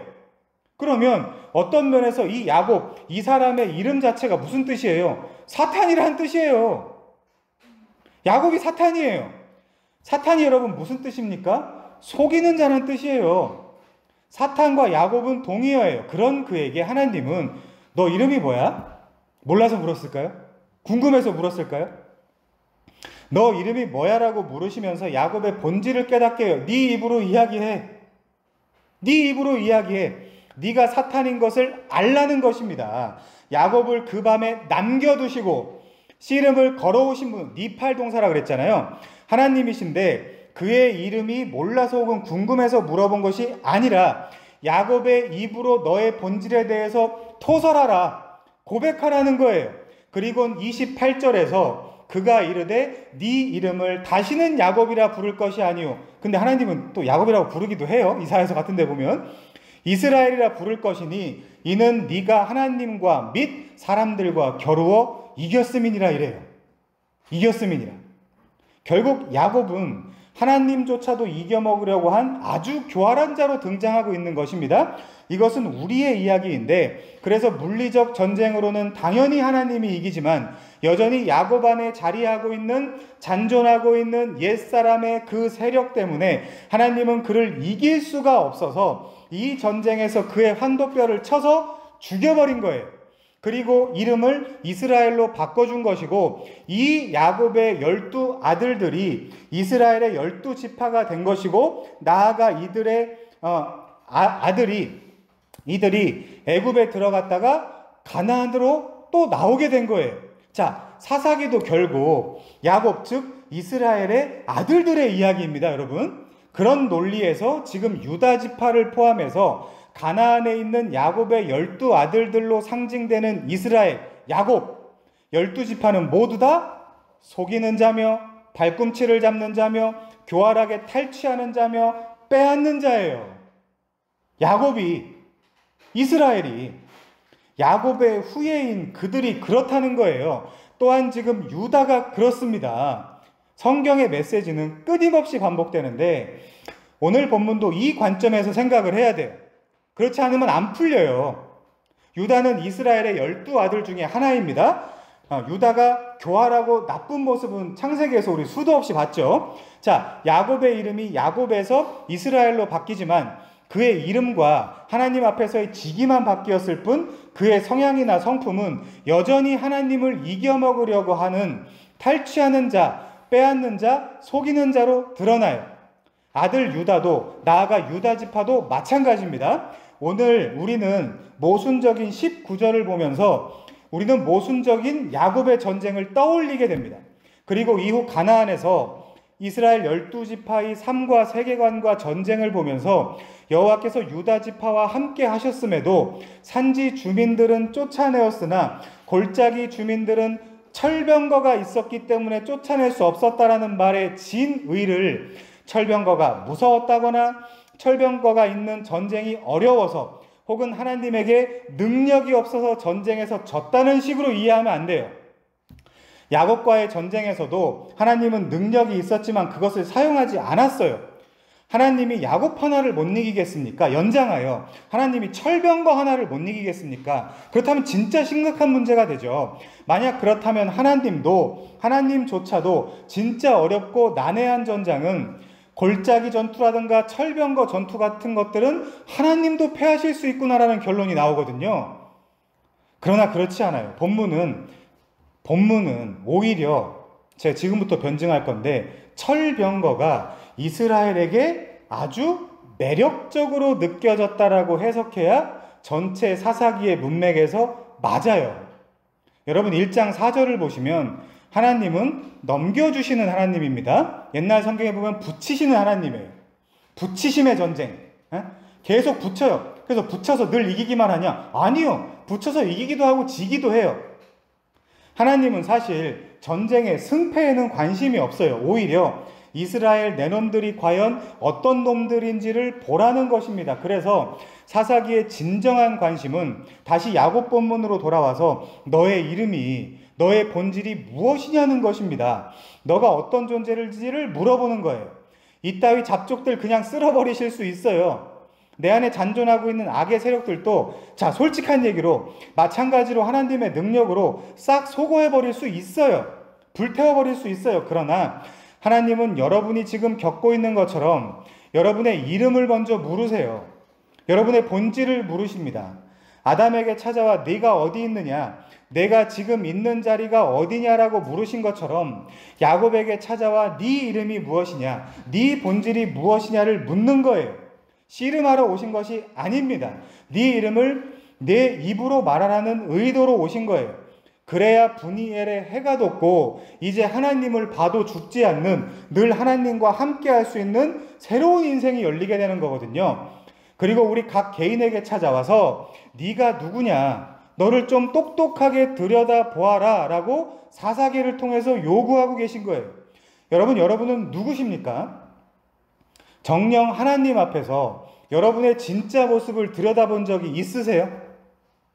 이들이 정녕 붙이기도 하시고 때로는 넘겨주시기도 하시는 하나님과 함께 하는데, 이 표현 계속 나와요.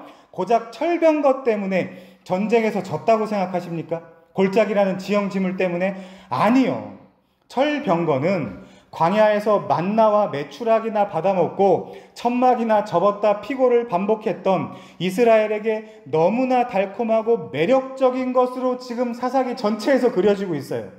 19절부터 이어서 좀 보겠습니다. 사사기 1장 19절부터 21절까지만 좀 보죠. 여호와께서 유다와 함께 계셨으므로 그가 산지 주민을 쫓아내었으나 골짜기의 주민들은 철병거가 있으므로 그들을 쫓아내지 못하였으며, 그들이 모세가 명한 대로 헤브론을 갈렙에게 주었더니 그가 거기서 아낙의 세 아들을 쫓아내었고, 베냐민 자손은 예루살렘에 거주하는 여부스 족속을 쫓아내지 못하였으므로 여부스 족속이 베냐민 자손과 함께 오늘까지 거주하니라. 나중에 베냐민 작살나죠, 이것 때문에. 자, 쫓아내었으나 쫓아내지 못하였다, 또 쫓아내었고 쫓아내지 못하였다 라는 표현이 계속 반복되는 것을 볼 수 있습니다. 그런데 거길 잡아두고 28절을 잠깐 보실까요? 사사기 1장 28절. 이스라엘이 강성한 후에야 가나안 족속에게 노역을 시켰고 다 쫓아내지 아니하였더라. 이건 뭐죠? 강성했으면 다 쫓아낼 수 있었음에도 불구하고 쫓아내지 아니하였더라. 자, 하나님의 은혜로 이스라엘이 강성해졌어요. 이번엔 쫓아내지 않았다라는 표현도 나와요. 의도적인 겁니다, 여러분.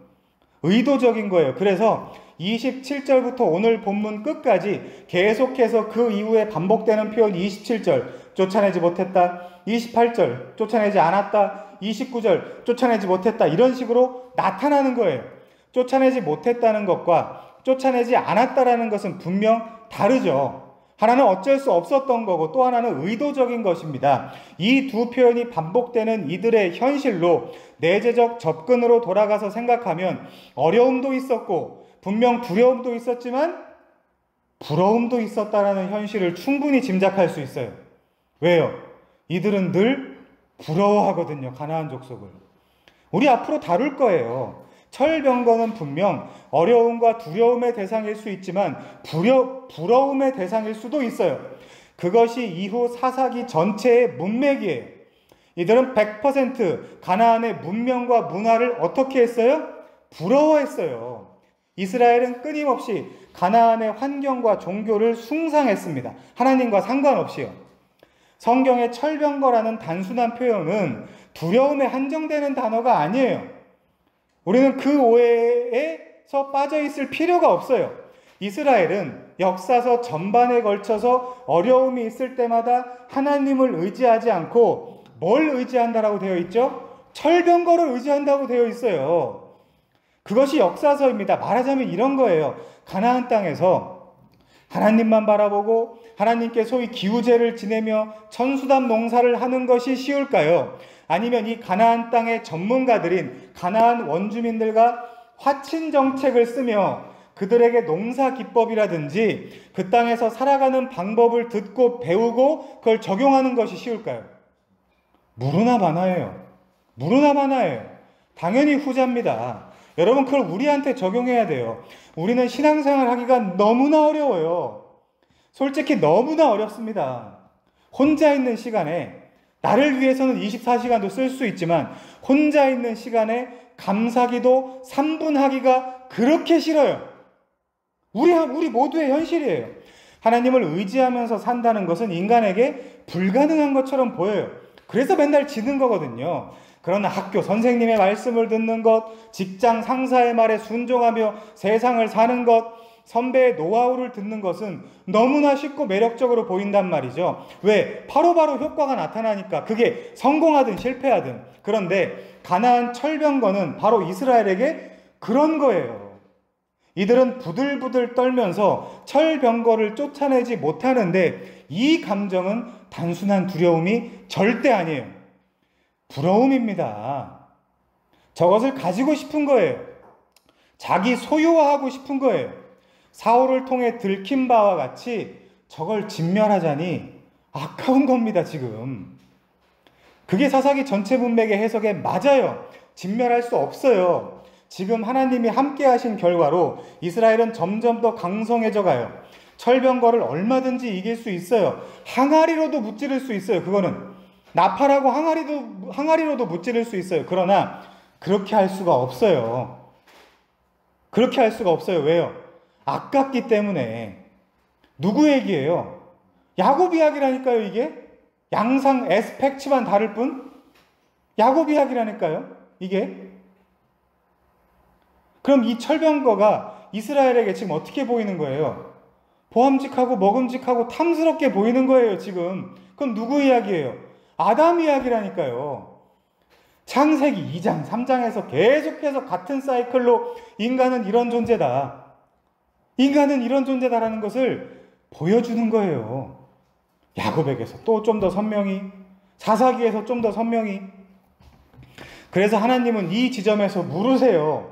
이 버러지 같은 야곱아, 야 이스라엘아, 너 누구냐? 네 이름이 뭐냐? 네 이름이 뭐냐? 27절부터 본문 끝까지를 보면 계속해서 이스라엘은 가나안 원주민들을 쫓아내지 않고 쫓아내지 못합니다. 근데 28절도 30절도 33절도 심지어 35절도 가나안 원주민들은 강성해진 이스라엘에게 노역을 해요. 이 노역은 원래 이스라엘이 하던 거였잖아요. 애굽 땅에서. 근데 이 가나안 땅에서 얼마나 강성해졌으면 얘네들 데리고 노역을 시켜요. 근데 철병거를 못 없앴다고요? 말이 안 되잖아요, 여러분. 부러워했다니까요. 미칠 듯이 저거 갖고 싶다라고. 아담과 하와가 그랬던 것처럼, 야곱이 그랬던 것처럼.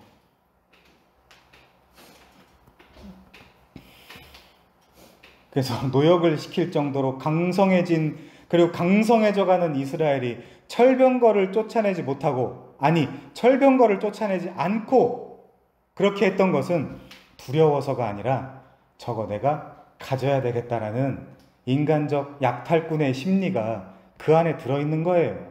앞으로 계속 볼 거예요. 설교가 길어지니까 오늘 다 못 찾아보는데, 자, 35절에는 심지어 아모리 족속도 노역을 시킵니다. 당시 아모리 족속이 가나안 7족속 중에 제일 강했거든요. 그래서 클라이막스로 35절에 아모리 족속 이야기를 좀 길게 하는 거예요, 성경에서. 자, 이스라엘은 이들을 노역을 시킬 힘을 가졌는데 이들은 철병거를 가지고 있어요. 야곱처럼 약삭빠르게 생각을 했어요. 사울처럼 생각을 했어요. 근데 성경은 야, 순종이 제사보다 나아. 좋은 의도라고 명분 가지지 마. 그냥 순종해. 이들은 곁에 두고 노역을 시키면서 여러 가지를 배울 수 있고 즐길 수 있어요. 철병거가 옆에 있으면 얼마나 든든할까요? 얼마나 든든할까요? 그래서 그들은 그것을 진멸하지 않습니다. 얘들은 늘 진멸하지 않아요. 이들은 철병거를 자기 유익을 위해 챙긴 거예요. 그리고 앞으로 보는 모든 사사기의 내러티브에서 또 이 이야기는 반복됩니다. 그래서 하나님은 야곱에게 하셨던 것처럼 야곱의 후손들인 이스라엘 이 12지파에게 니들은 이런 존재야. 내가 함께해도 철병거를 물리치지 않아. 그리고 뭐라고까지 가요? 너희들은 사실상 철병거라는 인간적 세상의 힘을 곁에 두고 싶어 함으로써 나라는 진짜 왕을 네 옆에 두고 싶어 하지 않는 인간들이야 라는 것을 고발하고 폭로하는 본문이에요. 우리도 그렇잖아요. 솔직해지자니까요. 우리만 있으니까 하나님이 들으실지 안 들으실지 모르잖아요. 우리도 솔직히 철병거가 좋지, 돈 200억이 좋지 하나님이 좋아요? 물론 아닌 분도 있습니다. 이렇게만 이야기하고 넘어가면 안 돼요. 자, 그래서 오늘 본문은 아니지만 사사기 3장 1절 잠깐 볼게요. 3절까지만. 사사기의 기록 목적. 사사기의 기록 목적. 여호와께서 가나안의 모든 전쟁을 알지 못한 이스라엘을 시험하려 하시며, 야, 니들 아직 경험 못했지? 일로 와서 니들이 어떤 존재인지 봐. 시험을 통해서. 그 얘기예요, 이게. 니네 인제 태어났지? 일로 와서 니네 시험을 겪어야 돼. 그 무슨 시험인데요? 너를 드러내고 폭로하는 시험. 이 야곱 같은 놈들아. 자, 좀만 더 볼게요. 이스라엘 자손의 세대 중에서 아직 전쟁을 알지 못하는 자들에게 빼줄 수도 있잖아요. 그냥 천국 보낼 수도 있잖아요. 아니란 말이에요. 담치기란 말이에요. 그거는. 그것을 가르쳐 알게 하사. 뭘 가르쳐 알게 했을까요? 네가 야곱이야 임마. 네가 그 사람이야. 네가. 자, 그 남겨두신 이방 민족들은 일부러 남겨놨다는 거죠. 자, 그러면서 3절 블레셋의 5 군주들과 아까 3개만 쳤죠. 근데 블레셋 5 군주가 분명히 나오죠. 모든 가나안 족속과 시돈 족속과 바알 허르몬 산에서 하맛 입구까지 레바논 산에 거주하는 히위 족속들이다. 얘네들이 존재하는 존재 목적이 뭐라고요? 마치 에서처럼 너 야곱을 단련시키고 다스려야 되는데 도구가 돼야 되겠다. 그 이상 그 이하도 아님. 바로는요. 내가 내 능력을 보이기에 너를 세웠어. 그 이상도 이하도 아님. 그 당시 세계를 제패하던 애굽의 왕이었는데. 근데 철병거를 못 이긴다고 여호와께서 함께 하시는데 그 얘기가 아니란 말입니다, 여러분. 그 얘기가 아니란 말이에요. 굳이 이 전쟁의 의미를 알지 못하는 애들을 또 끌어다가 서로 피곤하게 또 끌어다가 시험하고 하나님과 나와 세계를 가르쳐 알게 하시려고 일부러 블레셋, 가나안, 시돈, 히위 족속을 거기다가 남겨두셨다니까요. 여러분 옆에 대적을 남겨두셨다니까요. 왜요? 너가 어떤 존재인지를 좀 알아먹으라고. 그런데 어떻게 우리가 처음부터 천국에 좀 보내주지라는 말을 할 수 있냔 말이죠. 그렇지 않습니다, 여러분. 우리는 뼈저리게 나와서 이 세상에 대해서 구원의 깊이와 넓이와 높이에 대해서 배워야 돼요. 오바이트 할 것 같죠? 저도 그래요. 자, 4절도 볼까요? 남겨두신 이 이방 민족들로 이스라엘을 시험하사 여호와께서 모세를 통하여 그들의 조상들에게 이르신 명령들을 순종하는지 알고자 하셨더라. 하나님 모르실까요? 다 알아요. 그럼 그거를 그걸 지키겠다라고 하고서 못 지키는 니들의 실존을 바라가 목적이겠죠. 하나님이 알고자 하는 게 아니라. 여러분, 그게 사사기예요. 그래서 여러분, 지금 여러분이 불순종해도 오해하지 마세요. 괜찮아요. 그게 우리의 역사라니까, 우리의 삶이란 말이에요. 괜찮아요. 거기에 너무 죄책감 가질 필요 없어요. 그게 하나님이 이 땅에 우리를 남겨두시고 우리로 하여금 이 이스라엘처럼 야곱처럼 너의 이름이 무엇이냐를 묻는 거예요. 왜요? 끝까지 너희는 왕이 필요할걸. 그 왕만 있으면 다 성공할걸. 그거 이야기해주고 싶어서. 하나님은 다 아시잖아요. 예언도 하셨잖아요. 신명기 31장에서 불순종의 랩을 만들어서 부르고 다녀라 이렇게 말씀하셨잖아요, 하나님이. 자, 5절도 볼게요. 그러므로 이스라엘 자손은 가나안 족속, 헷, 아모리, 브리스, 히위, 여부스 족속 가운데 거주하면서, 자, 기르가스만 빠졌는데 기르가스만 넣으면 가나안 7족속이에요. 7귀신. 응? 그들의 딸들을 맞아 아내로 삼으며 자기 딸들을 그들의 아내들에게 주고 아들들에게 주고 또 그들의 신들을 섬겼더라. 지금 3장까지밖에 안 왔어요. 사사기 300장도 아니고 사사기 30장도 아니고 3장까지 왔는데 벌써. 응? 2장 가도 지금 난리가 납니다, 사실. 다 드러나고 다 폭로당하는 거예요. 제가 전에도 그랬죠. 여기 원문에 마침내가 들어있다고. 자, 근데 여러분도 궁금하셨죠? 내가 예수를 믿고 성령과 함께 하는데도 왜 늘 나는 지는 것 같지? 안 궁금하셨어요? 어째서 하나님보다 나는 세상이 더 좋고 이 가나안이 더 좋고 나는 이토록 세상을 사랑하는 거지? 내가 신자가 맞나? 나처럼 한심한 신자가 세상에 또 있을까? 겉으로는 괜찮은 신자인 척 할 수 있지만 방구석에 가서 나 혼자 있을 때는 나보다 더럽고 추한 인간이 없는 것 같잖아요. 무엇보다도 나의 신앙생활은 왜 이토록 늘 패배만 하고 승리를 하지 않는 것 같지라는 생각 안 하세요? 그거 궁금하지 않으세요? 하나님이 나와 함께 하시는데 나는 왜 늘 이 모양 이 꼴이란 말이죠. 주식도 실패하고. 왜 이렇게 세상이 좋고 그것을 이길 수 없는지 모르겠다. 이것이 바로 우리가 신앙생활할 때 늘 풀리지 않는 신자의 딜레마 아닙니까? 나는 신앙이 있는데 왜 이렇게 무기력하지? 왜 나는 아무것도 할 수가 없지? 왜 나는 이 가나안 일곱 족속, 즉 세상의 신들에게 늘 지기만 하지?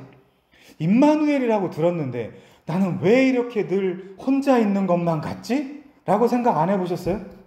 그거 생각 안 해봤다면 신자가 아니죠. 안 해봤다면 거짓말입니다. 누구나 하나님 앞에서 그런 생각을 할 수밖에 없는 현실로 몰아가는 거예요. 우리는 하나님보다 철병거가 더 좋은 겁니다. 편한 거예요. 매력적인 겁니다. 그게 바로 세상 권력이고 세상 문화고 세상 힘이에요. 이 철병거 자체가 너무나 보암직하고 먹음직하고 탐스러운 세상의 가치란 말이죠. 우리 그거 인정하고 가야 돼요. 솔직히. 여리고는 성공했지만 아이성은 실패한 그 표면적 이유가 뭐였습니까? 신할산에 외투 한 벌과 은금 하나 얻으려고. 외투 갖다 뭐 했겠어요? 추우니까 입으려고. 그럼 결국에 뭐예요? 아간으로 대표되는 나 좋고 편하고 좀 따뜻하려고 도둑질했단 말입니다. 다 나를 위해서였어요. 그것 때문에 그 전쟁에서 진 거예요. 여러분이 세상을 미치도록 사랑하고 사모하고 그리워하는 창녀라는 것을 인정해야 진짜 구원이 시작되는 거예요. 그래서 하나님이 만족하실 때까지 여러분을 넘어뜨리고 쓰러뜨리고 시험하실 것입니다. 저는 그래서 여러분들로 이래라 저래라 안 해요. 아니 하나님이 하실 건데. 예? 그리고 하나님이 하셔야 돼요. 저는 하나님이 아니에요. 저는 불완전하고 너무나 능력 없는 지혜도 없고 멍청한 인간에 불과해요. 목사를 띄울 필요가 없어요, 여러분. 우리가 같은 교회에 있으니까 친해질 수 있죠. 교제할 수 있고. 근데 우리가 이런 관계, 상하의 관계가 아니에요. 이런 관계예요, 우리는. 왜 교회에서 그런 사기를 치는지 모르겠어요, 자꾸. 목사들을. 뭐 대단한 존재로. 제일 나쁜 놈들이죠, 알고 보니까. 전별금이나 받아가고. 그거 얼마예요, 그게 도대체?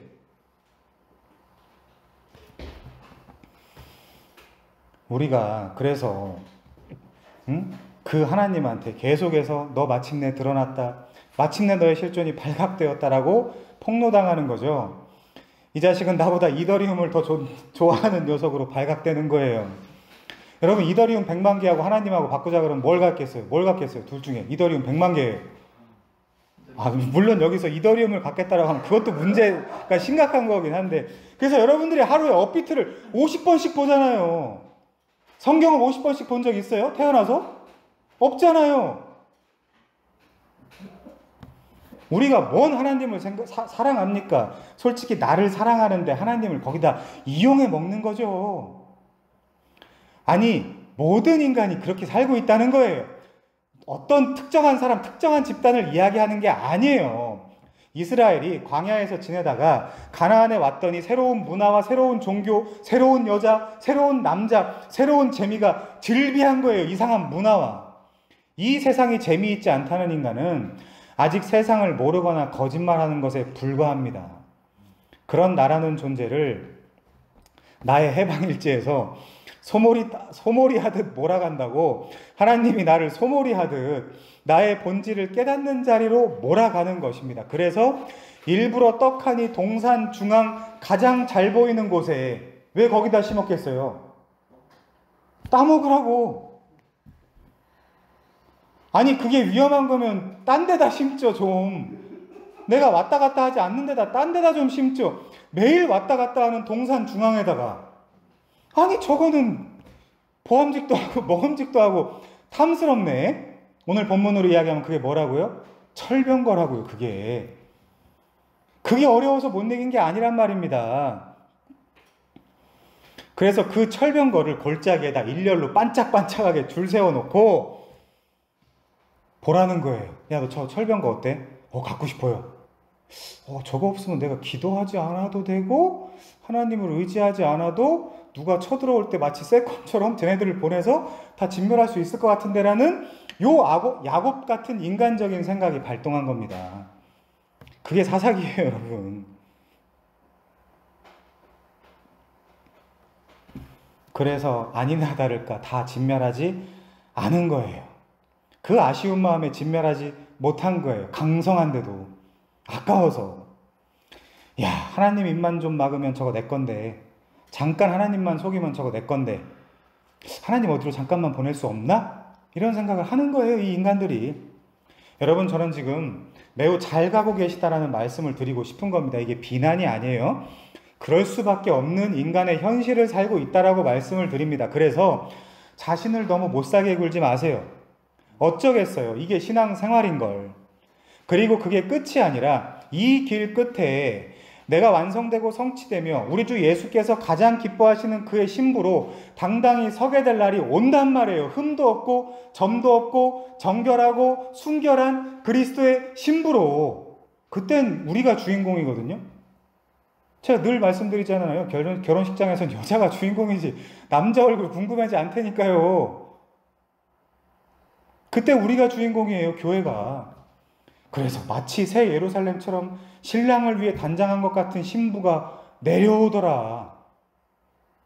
그거 소망하면서 우리가 한 걸음 한 걸음 걸어가는 거죠. 다만 그 전까지 우리가 잘 배우고 웃으면서 즐겁고 기쁜 마음으로 걸어가는 겁니다. 힘들어도. 그렇게 걸어가는 거예요.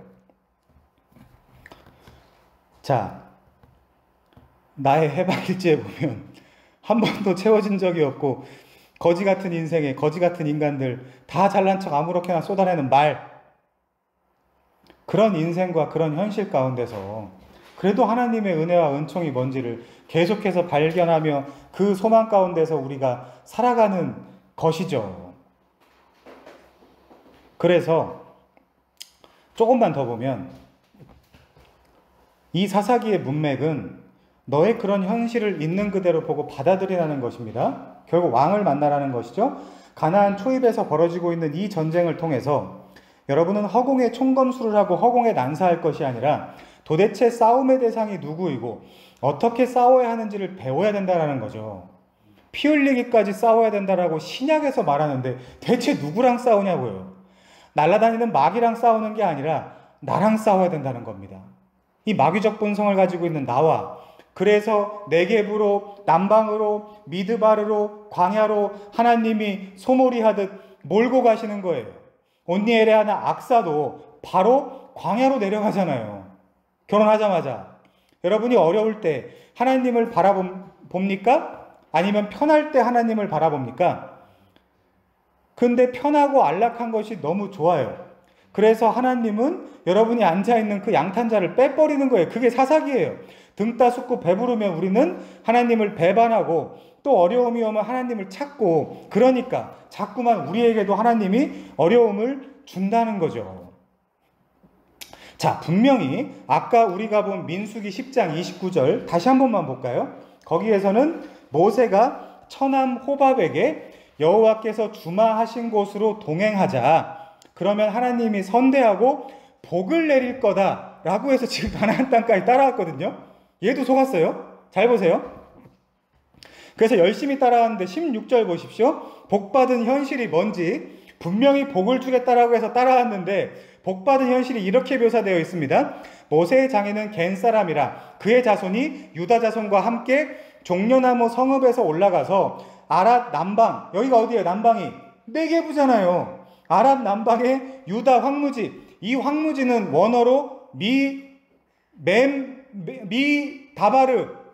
멤다바르, 광야예요. 여기는 광야에 이르러 그 백성 중에 거주하니라. 속았죠? 복주겠다고 해서 따라왔는데 결국 어디로 보내요? 광야로 보낸다니까요. 뭐 하라고요, 여러분? 하나님 만나라고. 이 너무 일관적이지 않아요? 제가 너무 잘 끼워 맞추나요? 아니잖아요, 여러분. 계속해서 하나님을 만나면 바로 광야로, 훈련하러, 연병장으로. 그래서 이 광야 한복판 네게부 미드바르에서 유다와 함께 사는 것을 성경은 복받았다라고 하는 거예요. 그 속았어요. 우리도 다 속았어요. 호밥도 속았어요. 이럴 거면 안 왔을 텐데. 아니면 죽기 직전에 왔을 텐데. 자, 세상이 광야보다 더 즐겁고 좋지 않은 인간은 세상에 없죠. 그래서 뜻밖의 그리스도의 신부인 교회를 다른 말로 창녀라고 표현하는 거예요. 성경에서. 창녀이기도 하고 신부이기도 하고 하나님의 백성인데도 가나안 철기 문명을 사랑하고 그렇게 가나안을 늘 흠모하는 우리의 존재, 외모, 돈, 능력, 그렇다는 것은 지금 우리는 예수를 믿는다고 하면서도 오직 예수만이 내 신랑이다라고 하면서도 세상을 사랑하는 나의 모습이 발견될 때마다 내가 또 창녀짓을 하고 있구나라는 것을 깨달아야 된다는 겁니다. 마지막으로 조금만 보고 마칠게요. 우리 호세아 2장 13절입니다. 호세아서만 조금만 보고 마칠게요. 호세아 2장 13절이요. 호세아 2장 13절. 자, 이거 창녀 이야기예요. 그가 귀고리로 폐물로 장식하고 누구한테 잘 보이려고요? 누구한테 잘 보이려고? 그가 사랑하는 자를 따라가서 나를 잊어버리고 향을 살라 바알들을 섬긴 시일대로 내가 그에게 벌을 주리라. 여호와의 말씀이니라. 이 고멜이 결국 이스라엘의 창녀를 상징하고 있잖아요. 호세아에서. 그러므로 보라, 내가 그를 타일러 어디로 데려간다? 거친 들로 데리고 간다. 여기가 네게부, 미드바르, 황무지, 광야잖아요. 굳이 또 미드바르로 데리고 갑니다. 거기서 말로 위로한대요. 우리가 지금 다베르가 뭐예요? 말씀이잖아요. 말씀의 곳이라는 뜻이에요. 광야라는 뜻이. 그가 거기서 응대하기를 어렸을 때와 애굽 땅에서 올라오던 날과 같이 하리라. 여호와께서 이르시되 그날에 네가 나를 내 남편이라 일컫고 다시는 내 바알이라 일컫지 아니하리라. 얘네들은 지금 하나님이 여호와가 전쟁의 신이기도 하고 어떤 때 농사를 짓게 해주기도 하기 때문에 바알도 내 주님, 내 남편이라는 뜻이거든요. 놀랍게도. 그래서 이 여호와도 섬겼다가 좋을 때는 바알도 섬겼다가 그래요. 가나안에서 계속해서 이들이 그렇게 삽니다. 그래서 내가 바알들의 이름을 그의 입에서 제거하여 다시는 그의 이름을 기억하여 부르는 일이 없게 하리라. 그날에는 내가 그들을 위하여 들짐승과 공중의 새와 땅의 곤충과 더불어 언약을 맺으며 영원히 또 이 땅에서 활과 칼을 꺾어 전쟁을 없이 하고 그들로 평안히 눕게 하리라. 내가 내게 장가들어 영원히 살되 너의 원함과 상관없이 공의와 정의와 은총과 긍휼히 여김으로 내게 장가들며 진실함으로 내게 장가들리니 내가 여호와를 알리라. 이 얘기 누구한테 하는 거예요? 거룩하신 하나님이 창녀한테 하는 거예요. 창녀한테, 세상을 사랑하는 우리한테, 고멜한테, 교회한테. 자, 15절에 보면 아골 골짜기가 나오는데 여호수아서의 아이성 전투에서 패배의 원인인 아간을 찾아서 죽인 곳이죠. 이 아골은 환란이란 뜻입니다. 하나님은 이 환란의 골짜기를 소망의 골짜기로 바꿔준다라고 하세요. 누굴? 헤렘, 진멸해서 유다 지파에서 뽑은 죄인 하나를 헤렘해서. 여호수아 사사기 이야기죠. 호세아도. 그리고 그가 거기서 응대하기를 어렸을 때 애굽 땅에서 올라오던 날과 같이 한다 라고 출애굽 가나안 여행 모티프를 또 이야기하고 있죠. 16절에 보면 그날에 네가 나를 이제는 진정한 내 남편이라고 부르겠다. 바알은 주인, 이런 뜻인데 이스라엘이 가나안에 살면서 늘 섬겼던 가나안 이방신 중에 하나죠. 이들이 결국 하나님조차도 진짜 자신의 남편인지 바알인지 참 신인지 우상인지 헷갈렸을 정도로 신앙생활을 제대로 못했다는 거예요. 우리도 마찬가지예요. 사실 우리는 하나님이라고 말은 하지만 그 하나님이 진짜 하나님이 아닐 수도 있어요. 그래서 말씀을 잘 배워야 되는 거예요. 그래서 얘네들은 헷갈렸다는 겁니다. 여러분 계속 이야기하지만 헷갈렸다, 어렵다라는 것은 관심 없다는 얘기예요. 관심 없다는 얘기예요. 그래서 바알은 비와 폭풍을 주관하는 농사의 신이며 또한 가축대를 주관하는 풍요와 다산의 신입니다. 그리고 전쟁을 주관하는 가나안 지방 최고의 신이에요. 그래서 가나안 원주민들의 신 중에 신이에요. 배우자도 있잖아요. 아스다롯이라고. 함께 숭배를 받았어요. 바알하면 아스다롯이 생각이 나죠. 그래서 바알을 섬길 때 이스라엘은 신전 여사제와 음란한 의식을 치르기도 했고 몸을 자해하는 종교 행위도 했으며 심지어 인신제사를 드리는 일까지 했습니다. 그러니까 하나님을 전혀 모른다는 거예요. 훗날 아합과 이세벨 통치하에 있을 때에는 국가 전체적으로 바알 숭배를 하기도 했어요. 국가 전체적으로. 그런데 이 사사시대를 사는 백성들에게 하나님은 내가 나만이 너의 남편인 것을 분명히 알게 하겠다는 것입니다. 각인이라 그러죠. 자, 18절에 보면 들짐승, 공중의 새, 땅의 곤충, 이게 다 무슨 표현이냐면 이방인들을 나타내는 표현이거든요. 그래서 23절 같이 보면 문맥적으로 내가 나를 위하여 그를 이 땅에 심고, 오늘 본문식으로 하면 그는 갈렙입니다. 긍휼히 여김을 받지 못하던 자를 긍휼히 여기며, 왜? 에돔 족속이었잖아요. 내 백성이 아니었던 자 갈렙, 에돔 족속 그나스 사람 여분의 아들을 향하여 이르기를 너는 내 백성이라 하리니 그들은 이르기를 주는 내 하나님이시리라 하리라. 사사기 얘기예요. 케레브, 갈렙, 개 같은 이방인들이 이제 하나님의 백성이 될 것임을 분명히 보여주는 본문이란 말이죠. 조금만 더 봅시다. 3장 1절이요. 호세아 3장 1절.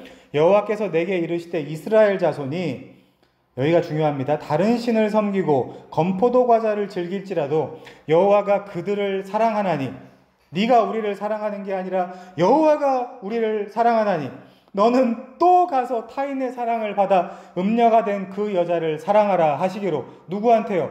호세아한테. 호세아는 헬라어로 바꾸면 뭐다? 예수다. 내가 은 15개와 보리 한 호멜 반으로 나를 위하여 그를 사고, 이 산다는 게 뭐예요? 속량이라는 단어예요. 누군가가 돈 주고 이 창녀를 사는 그림이 나타나잖아요. 그에게 이르기를 너는 많은 날 동안 나와 함께 지내고 음행하지 말며 다른 남자, 즉 바알, 가나안 신, 문화, 철병거를 따르지 마라. 나도 내게 그리하리라 하였노라. 이스라엘 자손들이 많은 날 동안 왕도 없고 지도자도 없고 제사도 없고 주상도 없고 에봇도 없고 드라빔도 없이 지내다가 그 후에 이스라엘 자손이 돌아와서 그들의 하나님 여호와와 누구요? 그들의 하나님 여호와와 누구? 그들의 왕 다윗을 찾고 마지막 날에는 여호와를 경외함으로 여호와와 그의 은총으로 나아가리라. 왕 나오죠? 사사기 마지막 절에도 왕이 나오죠? 왕이 없다라는 표현이 나오죠. 이 왕, 그들의 왕 다윗, 물론 글자는 다윗이지만 다윗이 아니라 누굽니까? 예수죠. 결국 우리가 사사기 첫 강으로 돌아갑니다마는 사사기의 목적은 이 이스라엘을, 그리고 연장하여 우리를 불순종 가운데 가두어 두신 하나님의 지혜와 사랑이 결국 모든 자들에게 은혜와 긍휼을 베풀려 하심인데, 그 은혜와 긍휼의 구체적 내용은 왕, 다윗, 왕, 예수를 주시겠다는 것으로 성취되는 것입니다. 그래야 자기 소견에 옳은 대로 살지 않고 비로소 왕의 소견에 옳은 대로 살게 된다는 거죠. 결국 우리의 왕 예수는 알로스 파라클레토스, 즉 또 다른 보혜사, 진짜 샘물, 우리 배처럼 우리 배 안에서 생수의 강처럼 흘러나오는 성령을 보내셔서 나라는 성전이 자신의 뜻에 합당하게 살게 만들어 가실 것이기 때문에 그렇습니다. 그게 윗셈과 아랫셈이에요. 그래서 네겝으로 내려가는데 윗셈과 아랫셈을 주신 것입니다. 절병거를 사랑하여 쫓아내지 않았고 쫓아내지 못한 강성한 이스라엘은 분명 하나님께서 함께 하심의 결과로 그렇게 되었습니다. 하나님께서 함께 하신 것은 물리적 전쟁에 승리하라는 목적이 있는 게 아니에요. 처음부터 끝까지 타인의 사랑을 받아 음녀가 된 그 여자를, 그래서 아직도 철병거를 사랑하고 좋아하는 그 여자를 하나님이 사랑했기 때문에 그 여자가 지금 어떤 자리에 있는지를 알게 하셨어야만 하는 것이 하나님의 의무예요. 우리를 향한. 그래서 신앙생활을 잘 할수록 우리가 느껴지는 것은 승승장구, 만사형통, 일사천리로 살아가는 것이 아니라 우선은 나를 알고 내 현실을 알며 그리스도의 필요성, 즉 왕의 필요성을 점점 더 절감하는 자리로 나아가게 된다는 거죠. 그래서 최고의 제사와 예배는 시편 51편 16절과 17절에 이렇게 나와 있어요. 보실 분은 보세요. 시편 51편 16절입니다. 주께서는 제사를 기뻐하시지 아니하시나니, 지금식으로 말하면 뭐예요? 이런 예배를 기뻐하시지 아니하시나니, 그렇지 아니하면 내가 드렸을 것이라. 주는 번제를 기뻐하지 아니하시나이다. 오히려 깨끗이 하나님의 불로 소각하고 소재하여 거기가 성령의 전이 되고 시므온이 진짜 거기서 살아갈 수 있는 은혜를 베푸는 것이 하나님께 더 중요하다는 이야기죠. 17절, 하나님께서 구하시는 제사는 상한 심령이라. 상하고 통회하는 마음을 주께서 멸시하지 아니하시리다. 이거예요, 신앙생활이. 종교 행위가 아니라 이거예요. 자, 말씀을 마무리하겠습니다. 사사기에 나타난 이스라엘의 불순종은 어떤 면에서 필연적인 거예요. 왜? 불순종 가운데 가두어 놨다니까. 어쩔 수가 없는 거예요. 근데 목적이 있습니다. 너를 알라는 거예요. 그리고 여러분도 점점 성장하고 그 안에서 성숙하는 것입니다. 한 번에 되는 것이 전혀 아니에요. 한 번에 되는 것은 구원밖에 없어요. 구원의 확실성밖에 없습니다. 구원은 분명히 아무도 그 누구도 흔들 수 없는 하나님의 선물이에요. 그러나 하나님은 우리가 피 흘리기까지 싸우길 원하십니다. 그것은 목사가 알려줄 수 있는 것이 아니에요.